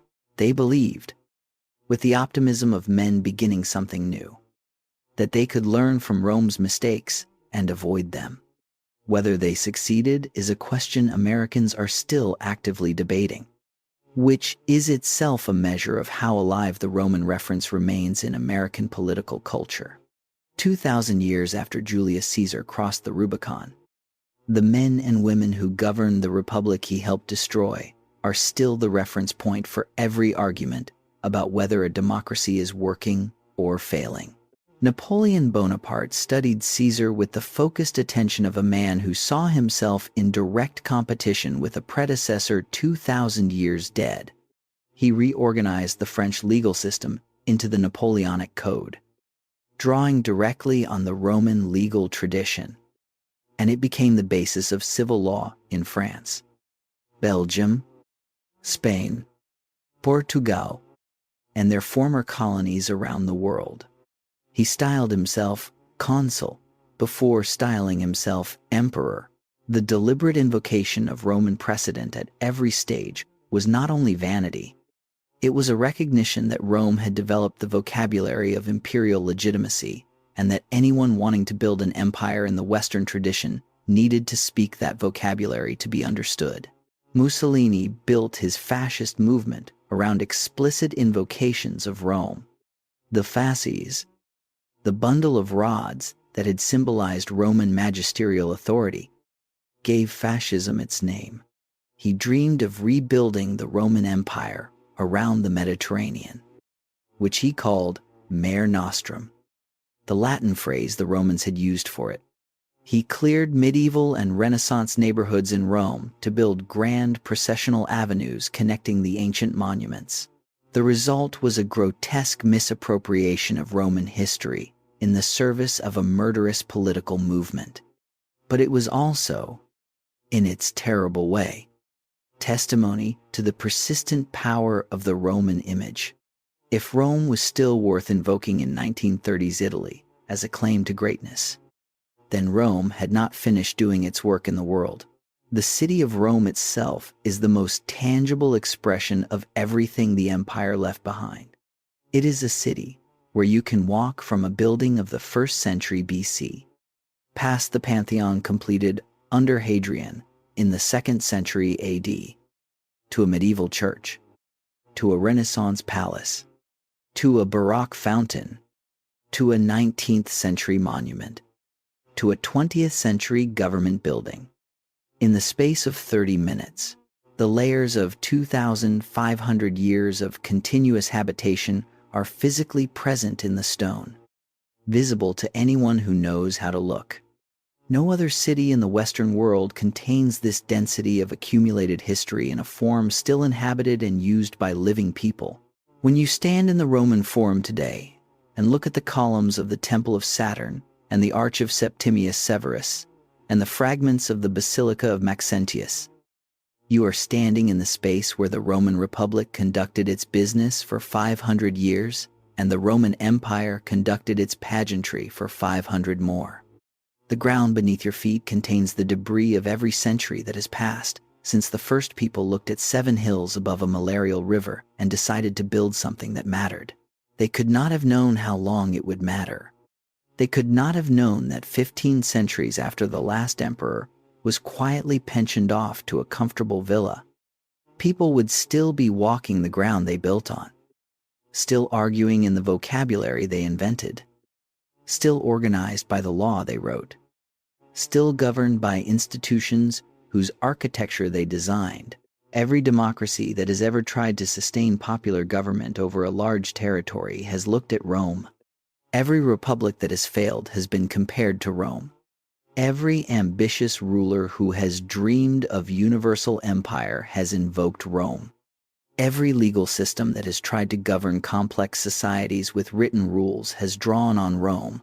Rome is not history in the sense of something that happened and then stopped happening. Rome is history in the sense of something that happened and has not yet finished.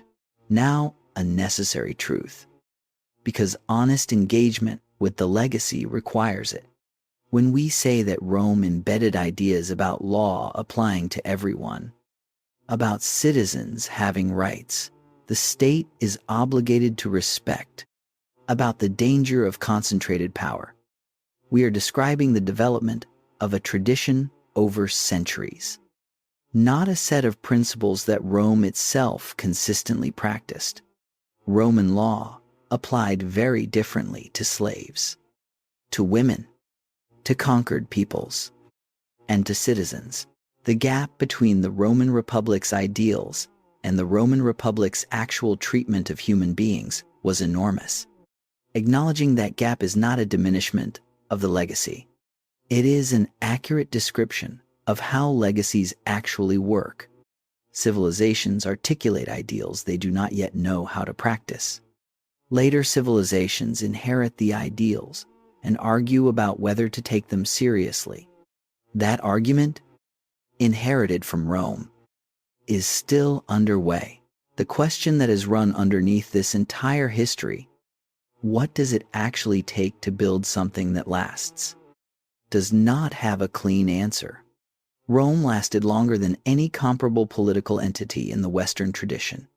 It lasted because it was flexible enough to incorporate what it conquered, pragmatic enough to adopt what it found useful, and institutionally sophisticated enough to embed its best ideas in structures that could survive individual failures. It fell because those structures had limits, because the pressures that eventually overwhelmed them were genuinely overwhelming, and because no human institution has ever found a way to be permanent. But here is what the fall does not undo. The ideas Rome embedded in the Western tradition did not fall with the empire. They were transmitted through the church, through the legal tradition, through the literature that monastic scribes copied and preserved through centuries of political chaos, through the political imagination of every generation that has since tried to understand how human beings can live together in large groups without destroying each other. Those ideas are still working. They are still contested. They are still imperfect. The gap between the ideals and the practice is as real now as it was in the Forum where Cicero gave his speeches and on the Danube where Marcus Aurelius wrote his notes to himself about the importance of doing one's duty without attachment to outcomes. Think about where this story began. A boy born in a mud hut settlement on 7 hills above a malarial river. A founding myth about a man who killed his brother and called the act civilization. A republic born from rage at a single night of violence. An empire accumulated not by plan, but by the logic of every victory, creating new borders and new enemies. A system of one-man rule disguised as shared governance so skillfully that the audience forgot they were watching a performance. A fall that was not a single event, but the slow accumulation of everything that had always been structurally fragile, until gradually became all at once. And then, the refusal to die. Not the city. Not the army. Not the emperors whose names we have spent 13 chapters learning and arguing about. The ideas. The habits of thought. The vocabulary of power and law and citizenship that Rome invented and the Western world has been unable to stop using ever since. Because nothing better has yet been found to replace them. Rome built something on 7 hills above, a swampy river that began with a murder and lasted 1,000 years and shaped the next 15 centuries and is still, in ways most people can feel but not name. Shaping this one, you have been living inside it your entire life. You will go on living inside it. The only difference now is that you know what you are looking at. And once you know what you are looking at, you cannot unknow it. That is what Rome left behind. not marble, not roads, not even law, though the law has lasted longer than the marble and the roads combined. The inability to stop asking what endures, and the refusal, built into the bones of the civilization Rome helped create, to stop trying to build it,